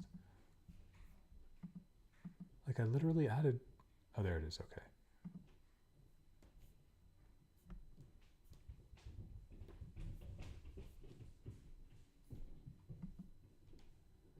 All right. What else? Why do I live in Korea? I mean, a big thing that I've already gone over quite a bit is the safety in Korea. But like, so I guess I probably have all that content created already. I could just go find it somewhere else. But that is a big, big topic, and it's a big, big reason to live anywhere. I mean, like, again, I can't imagine anyone telling me that they want to live in an unsafe country.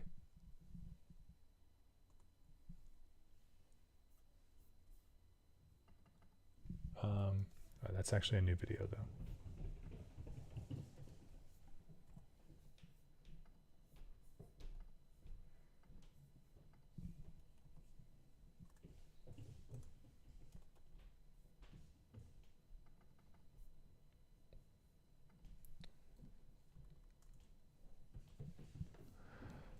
Hey, Aimsar.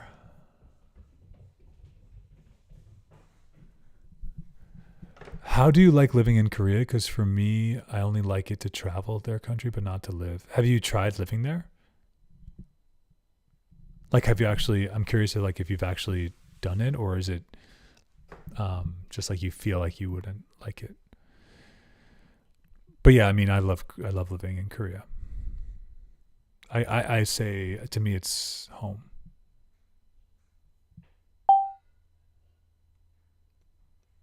Hey, Parvina. Hey, Fatima.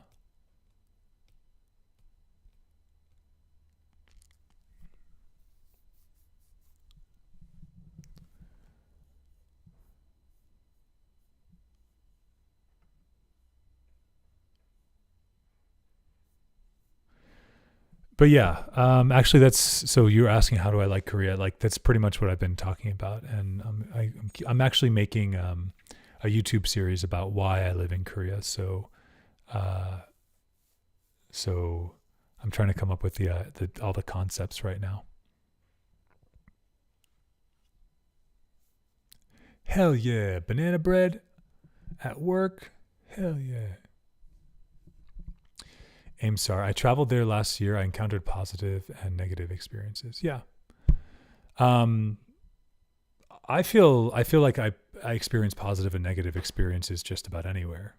Um, but uh, I don't know. Maybe you can tell me more about your experiences, and I can talk on those things because, like, I mean, I've had bad experiences in Korea too. But everywhere I go, there's bad experiences, and I just choose. I'd rather have like I accept the things I don't like about Korea because the things I do like about Korea are so strong.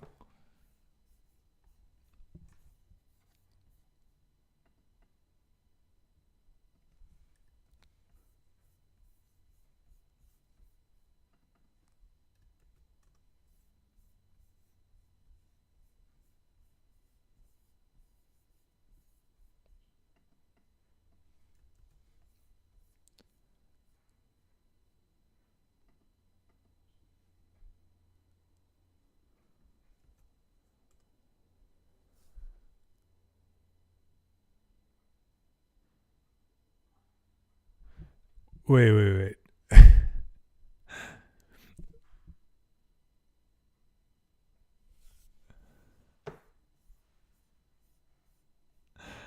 Yeah, I don't know why Donghyun is being so is being so aggressive.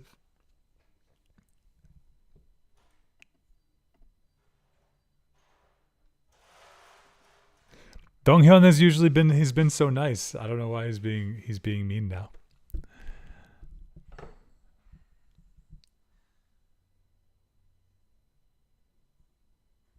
I think he's just kidding.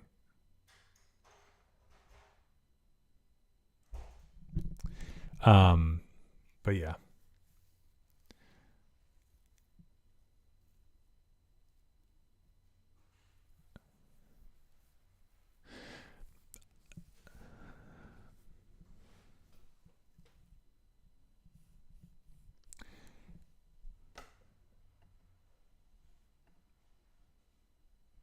But thanks for Sudal.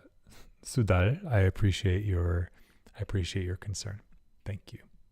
It's very nice of you.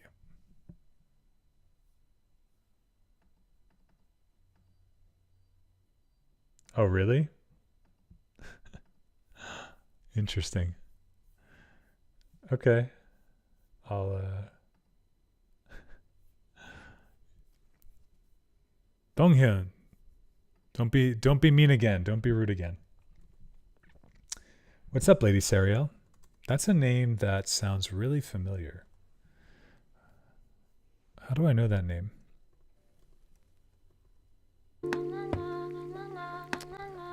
Do we know each other? I don't know. It's been a long time since I've been streaming, so I don't know. It's been a long time since I've.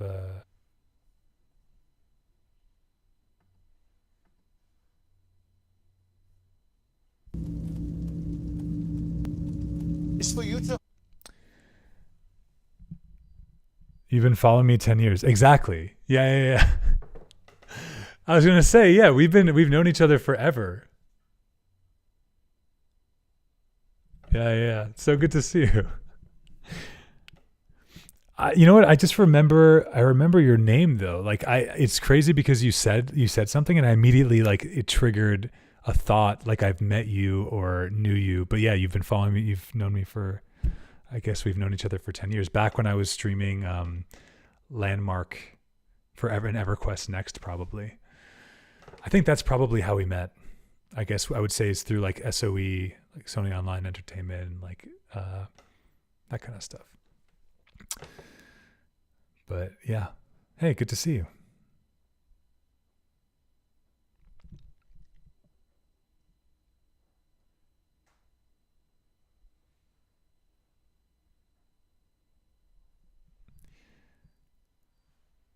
Yeah, maybe. So, but yeah, these days I'm not really playing games too much. I just kind of make content about like travel content, specifically about like Korea, like trying to help foreigners understand Korea. I live in Seoul, and just talking about my experiences living in Seoul. That's mostly what I do.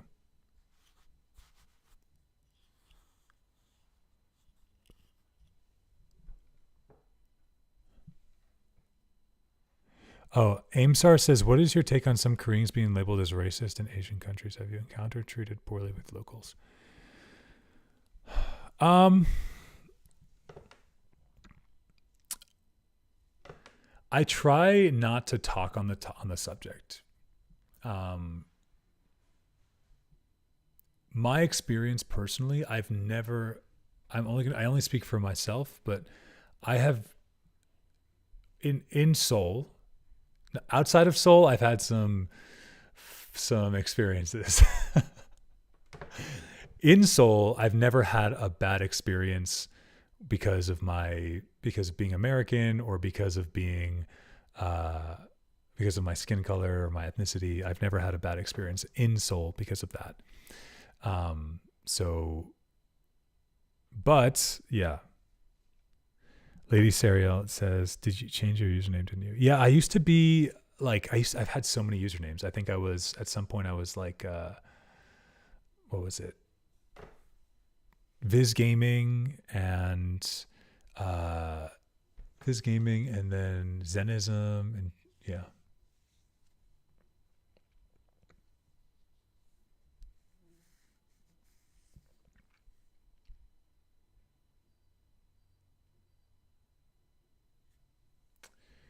Sudal asks, "Are you in Seoul right now?" No, right now I'm in New York. I'll be in the States for business for a few and travels. I'm actually staying with my mom for a month. I haven't seen her in 3 years or 4 years. So I came to visit her. I haven't seen her in so long. It's been really nice. And then I'm going to go to uh, Florida for a little bit of business and a little bit of family, and then I'll be back in Seoul hopefully in like October, like in the fall, once once the weather gets better, because I'm so tired of the. I am so tired of Korean summer. Korean summer is just not my style. That's like one of the things that I don't. I will live. Korea will be my home, but every year I will leave Korea for 2 months it is while it feels like fire.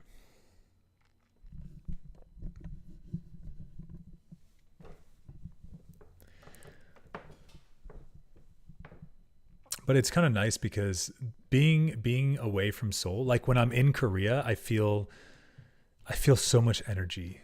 I'm always wanting to be out of the house. I'm always wanting to do something. Like I have a hard time like really focusing on work, because I'm just so excited about being like, I'm just, life is so exciting. So being here is kind of nice because I don't have as much to do. So I kind of just like, I've started making this content. I've really been studying my Korean. My Korean is getting like way, way better over the past month. I feel like I can even have like small conversations with people finally. So that feels good. But yeah. Your Lady Serial says, I'm planning on going to Japan in the next couple of years. Oh, yeah, definitely recommend Japan. I've been to Japan like 10 times, and I have to say it's a great place to explore. It's just it's such a wonderful place for so many reasons.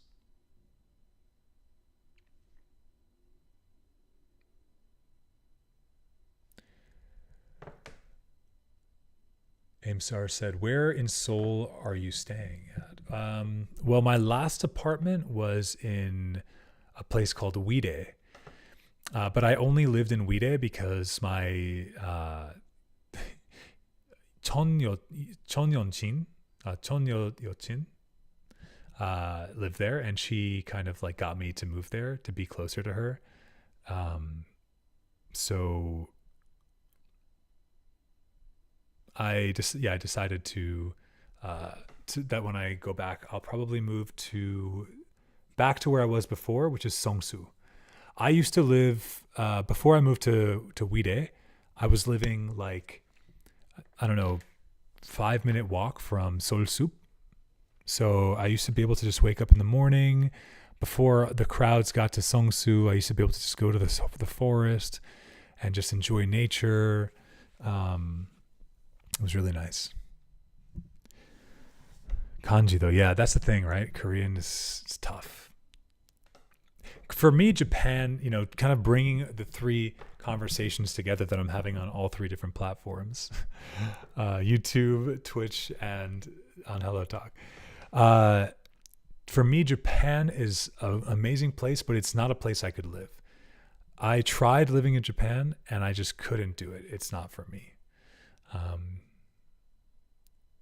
I can see why a lot of people would want to live there, but I think that if you're kind of an extrovert at all, like if you value like energy and ambiance of energy, like high energy ambiance, then it's rough. And sure, thanks. I'll call you Otter. Sudare. Yeah. Japan is great if you're introverted. Lady Sariel, there's this place. Let me ask you this. Do you like libraries? Do you like cafes?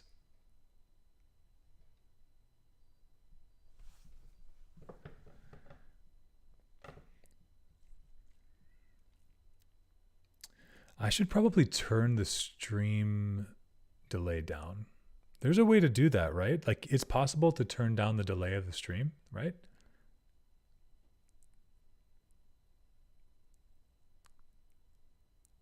I'll have to look into that. Let me actually write that down. I want to take a note because I want to be able to have conversations with you guys, but I feel like sometimes it takes forever for the...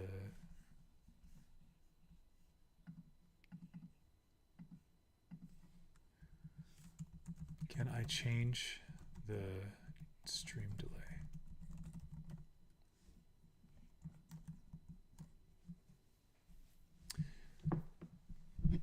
I've been to Waterfall Cafe in Seoul. It's one of the most loveliest cafes. Oh, is that the one? I think I've been seeing that on social media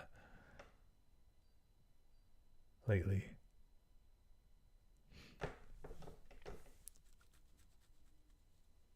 Hey, what's up, Doa? And let me Google it. By the way, guys, I'm gonna be showing stuff on the screen right now.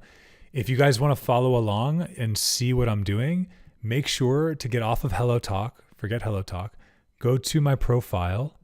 Go to YouTube and watch on YouTube because YouTube has my. You can see my screen. So we're gonna look at some cafes together from Korea. So make sure to come to YouTube instead of on Hello Talk, and then we can look at them together. And you could just chat in YouTube as well.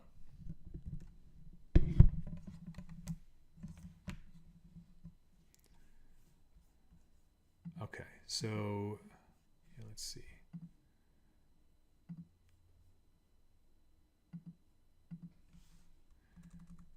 Pakpo Cafe. Yeah, exactly. I've seen this one. Yeah, I've seen the. 미나 안녕하세요. 어서오세요. Yeah, this one I've seen all over social media and it's so beautiful. I haven't been there, but I'm going to actually add it to my list. By the way, I have a secret project that I'm working on. If you guys don't know, I am a software engineer and software developer, app developer, etc. I'm working on something that's pretty interesting. And this is part of it, but I need to take a note. So, one sec.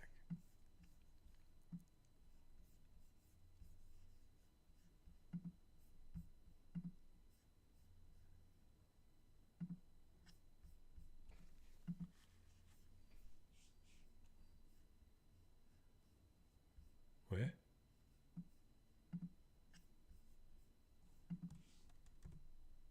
Here we go. Cafe, and let's add Pakpo Cafe. Pakpo.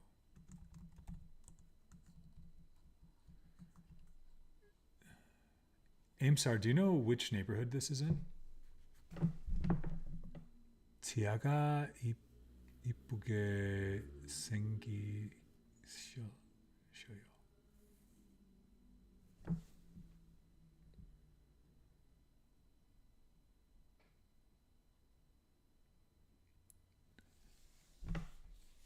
지아가 이쁘게 생기셨어. Actually, I don't know what that means.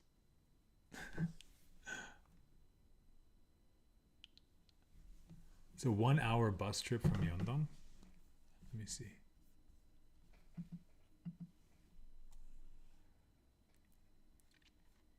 It's in. Whoa. Is there like a dark mode on this bitch? I need a dark mode ASAP.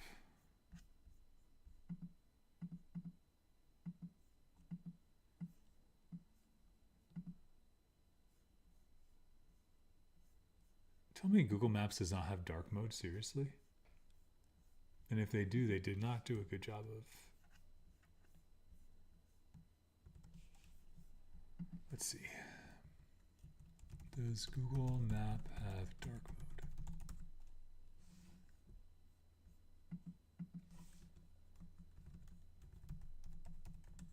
My teeth look pretty? Thank you. All natural. I got lucky with good teeth, honestly.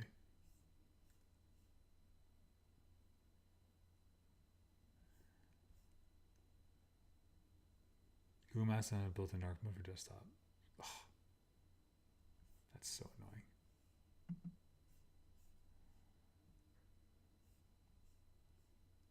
Damn. Does Naver? Are we using Naver? Oh, Naver Map. This might be the moment where I switch permanently over to Naver Map.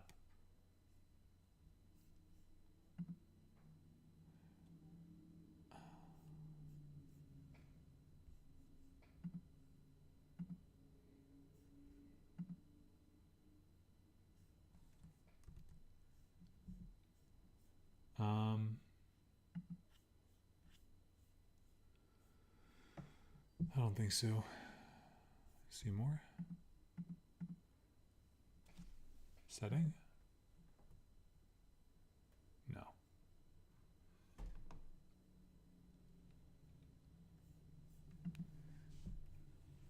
That's true. I actually just wanted to know which neighborhood it was in.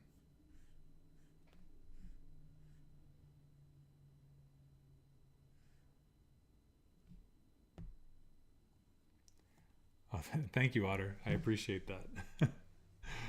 I didn't even look, but I appreciate your.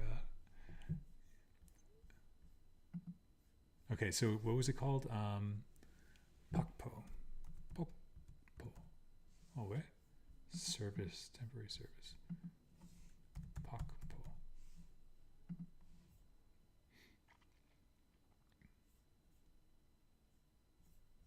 Yogi. Oh. Let's look at this together. Wow. Damn, that looks so nice. I miss Korea.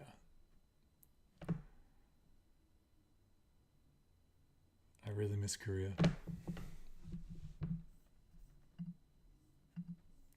But I just want to, I want to enjoy my time here in the States while I'm here, but like, I wish I could take my mom to like places like this, you know? This is so beautiful.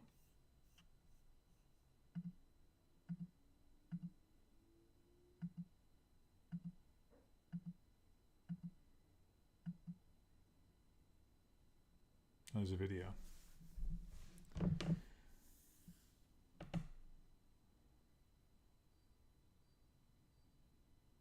Not a very good video, but 한국 오세요 빨리. 고마워. 고마워요. You look like you collect Labubu.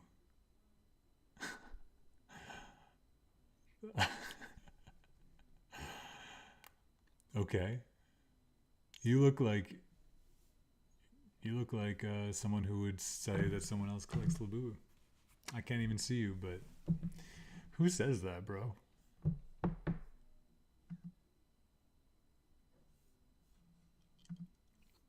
It's just like some hater comment right there.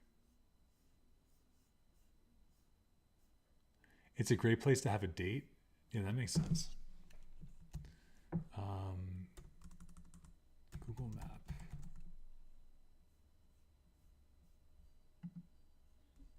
Okay.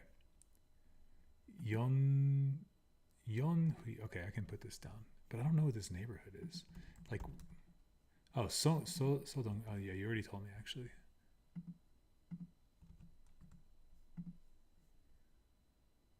Not visited, but recommended. Beautiful. So sorry, Lincoln. I'll answer you in a sec. Beautiful waterfall cafe. All over. Very Instagrammable.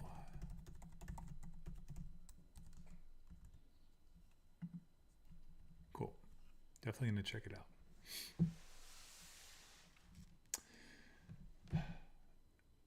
I don't know. I guess when I think of Labubu, I just have such a bad idea of what Labubu is. So it just feels like an insult. I thought you were insulting me. Who collects, like, don't children collect that shit? Like, who? I feel like kids collect that.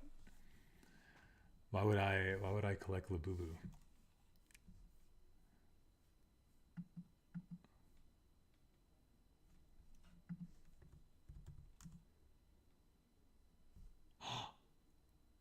This is my friend. Why is my friend here? Oh yeah, she's a teacher on this app. I forgot. That's so funny. I open up TikTok and immediately my friend appears, but she appeared on a commercial, not like her account, you know? That was kind of crazy. Actually, she might be on my podcast. We were talking about it. Where's my phone? Oh yeah.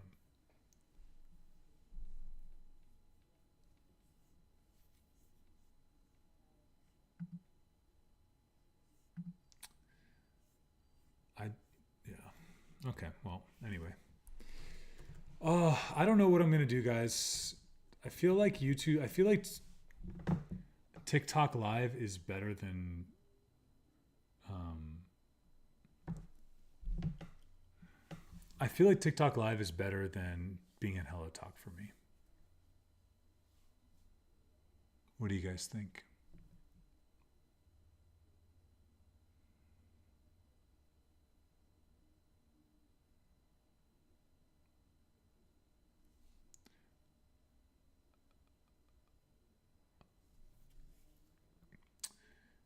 Uh, Here, my TikTok is this.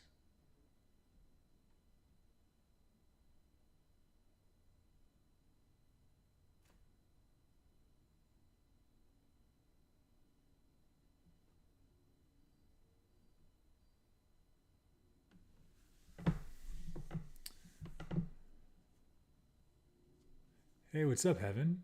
Good to see you. I was just thinking about doing a. Oh, it's okay. You're here now. That makes me happy. Glad you can make it. All right, what were we doing? So yeah, um, what I was doing was thinking about the different why I live in Korea, and then people asked me some questions. Oh, the cafes, right? We were looking at cafes. So my favorite cafe in Korea is.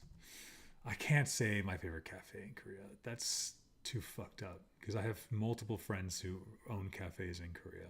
So I can say though that I have favorite cafes by part of Korea. Each neighborhood, I have a favorite cafe for sure. Um, and Songsu is kind of hard. Songsu has a lot of good cafes.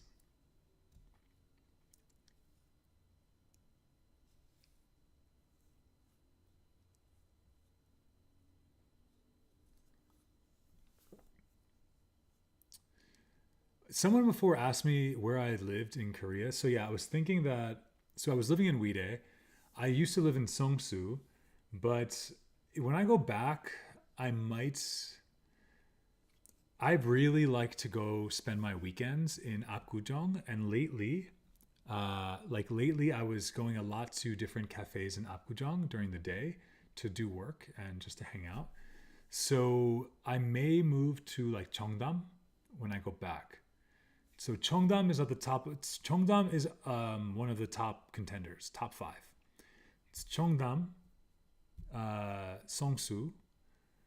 I never lived in Hanam, which I think I've been pretty okay with, but I'm starting to feel like Hanam could be the right middle ground between being close to places like that a lot of people that I know go out in, like Itaewon and stuff like that. I don't have to be in Itaewon because I don't want to be in there, but I can be close.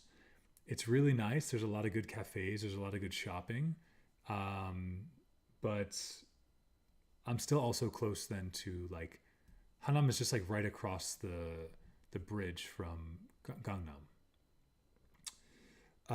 Living in Apgujeong seems crazy. I don't think it makes sense to live in Apgujeong. It would be crazy. The noise pollution. I like Incheon too, closer to beach sides and seafood. Oh, that's interesting. I never even thought about living in Incheon. Um, maybe like the south, like Seoul, like center of Seoul. If you go like southwest, there's like there is like a neighborhood that I forgot the name of that is pretty nice. It's like a new town, I think, with a lot of nice neighborhoods there. The thing is, I would want to go into Seoul very often, and it's kind of far. Like I would go when I was living in Uide, like just 2 weeks ago, I would spend so much time on buses going to Apgujeong every day. Like an hour on a bus there, an hour on the bus back. It sucks. because I just was really enjoying hanging out there. So I think I got to be close. I only have to go to the airport once every few, once in a while, right? But like I got to go to, but I have to like have it be near fun things more frequently.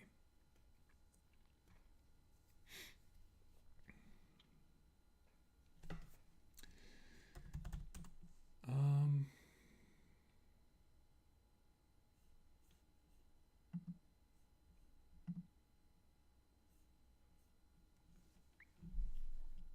yeah.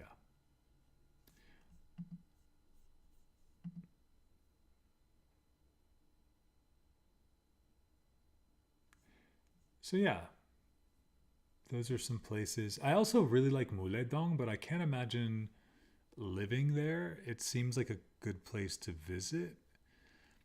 I like there's like Yoido, right, which is like more near Hongdae and everything. But I don't know. I don't think like I don't want to be near Hongdae.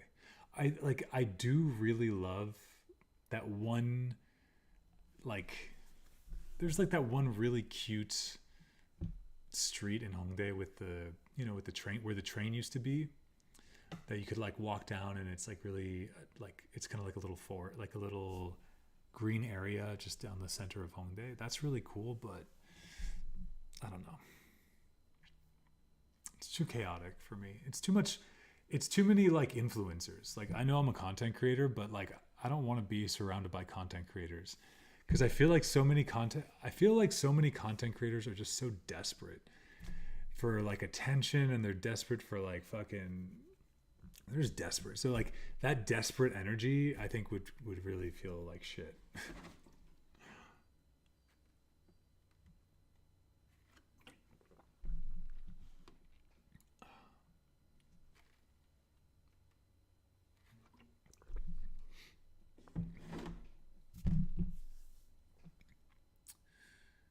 Okay, so back to videos.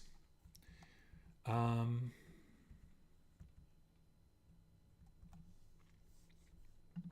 More reasons why I live in Korea. Let's find more reasons.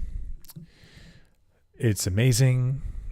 Safety, Korean food. My Korean food video is all scripted out tomorrow. I guess I'll record it.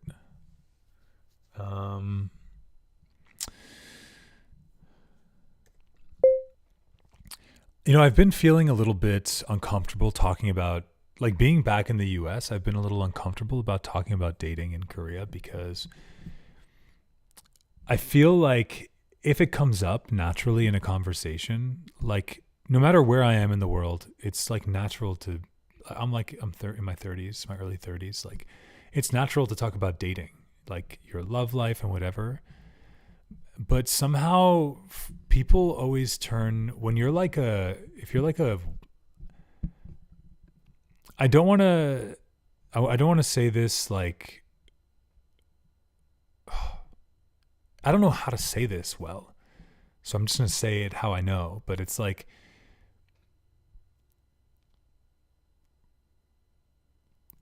being a white guy in Korea, people are going to judge you. And I judge a lot of people in Korea, like especially white guys in Korea, because a lot of them are fucking creepy. I've had a lot of creepy experiences with guys.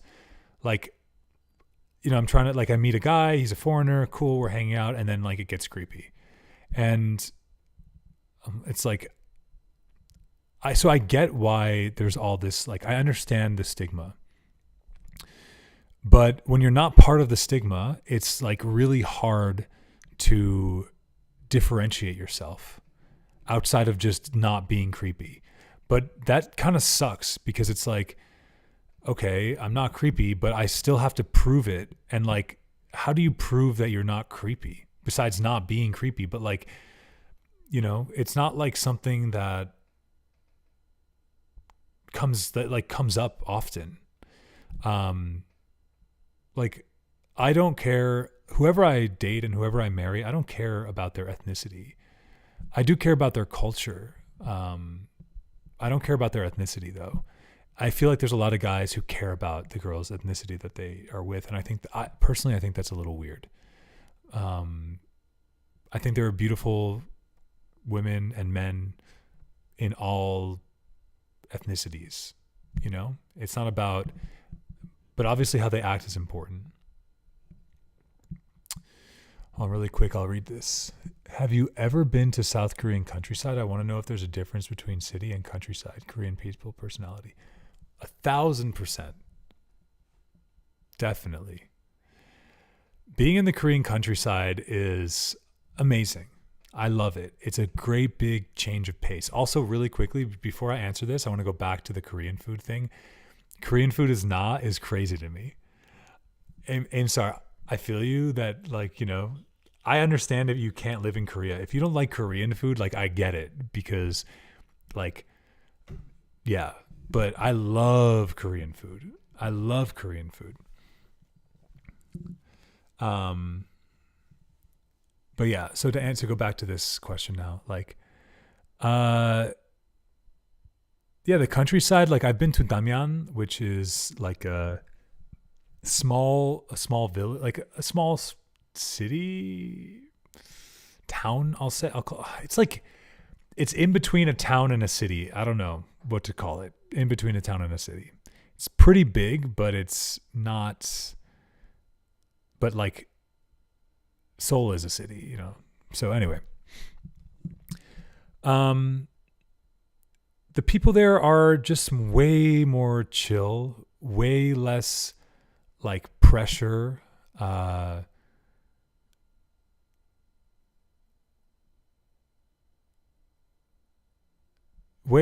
it's like way more chill, way less pressure, way more connected to nature. Although Seoul is very green for a city. Seoul does an amazing job of incorporating nature into the city, in my opinion. But it's not the same in like the countryside, obviously. The food is fun.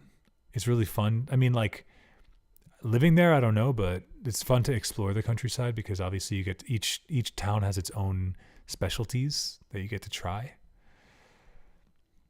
I mean, I like, you know, I feel like I kind of agree with you, but I kind of don't.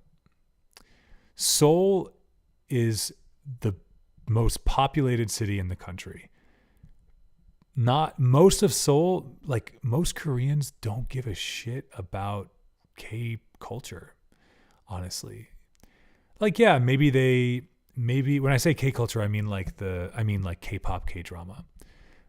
To them, K-drama is just it's just a drama to them. It's just Korean drama, but it's like we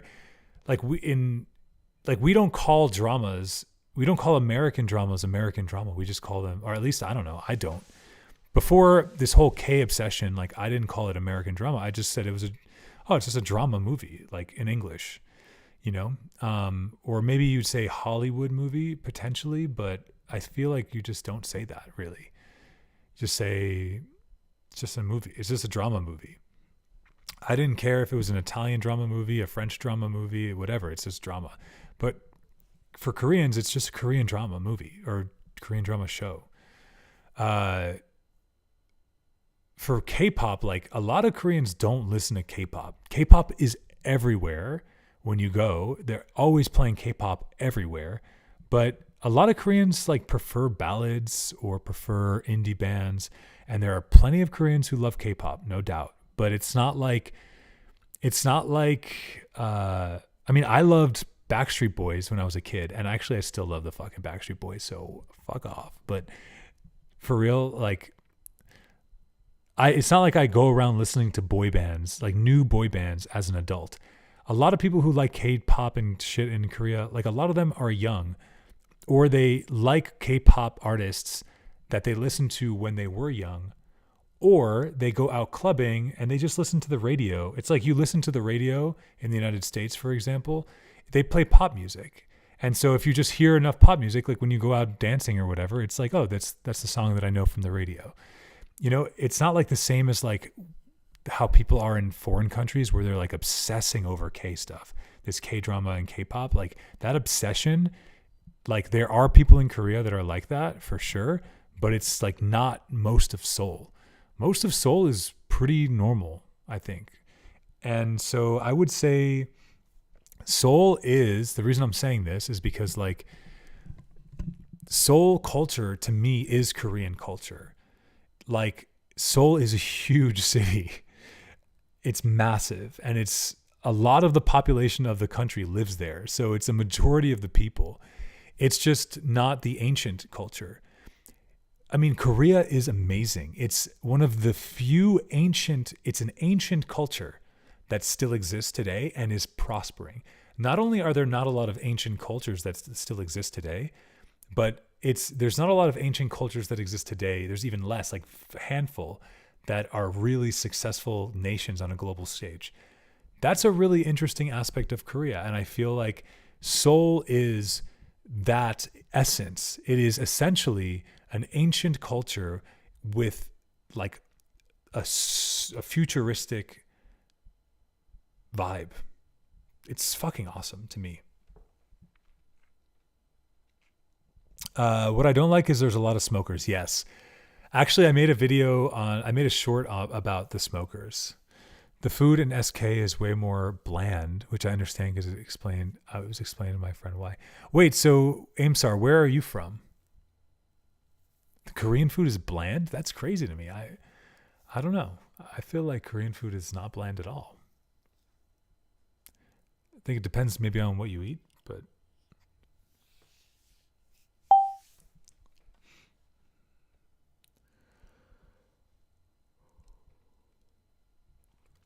fair enough. I don't really know. I've never been to the Philippines, so I don't know anything about it.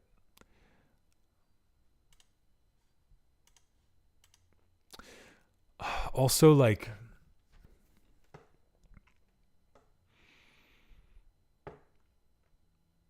yeah.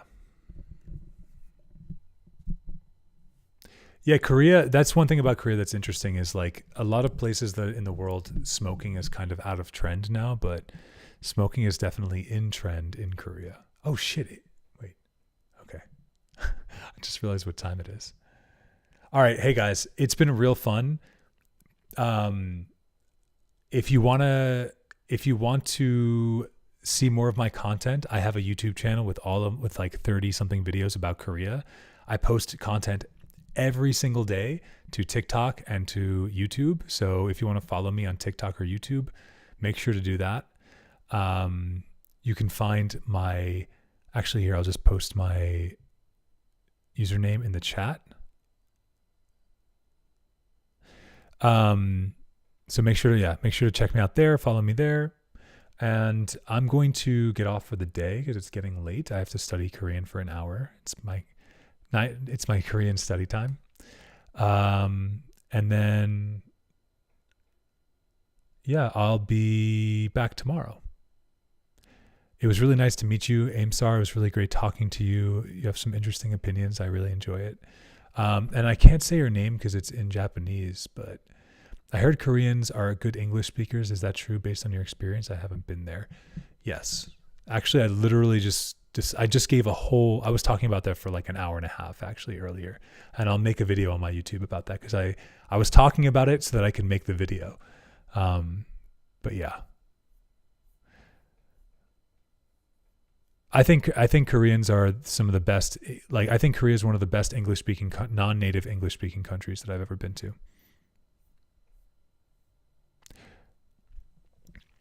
What's your YouTube channel? Oh, I'll post the YouTube, the channel name in the chat here.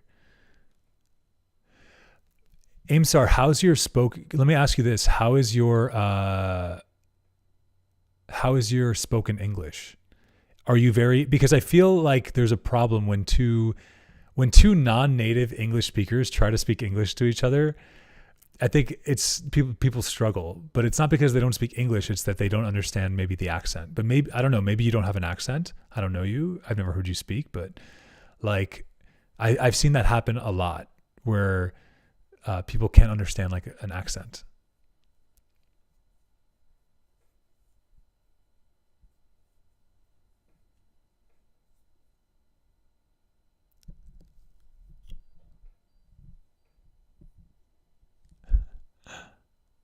That's true. I won't do that again, Heaven. I think I'm pretty good now. After you've called me out a few times, you've saved my ass. I feel like I've gotten better at that. All right. I love you guys. Thank you so much for your support. Thank you so much for hanging out. I'll be back online tomorrow. I'll see you guys then. Later.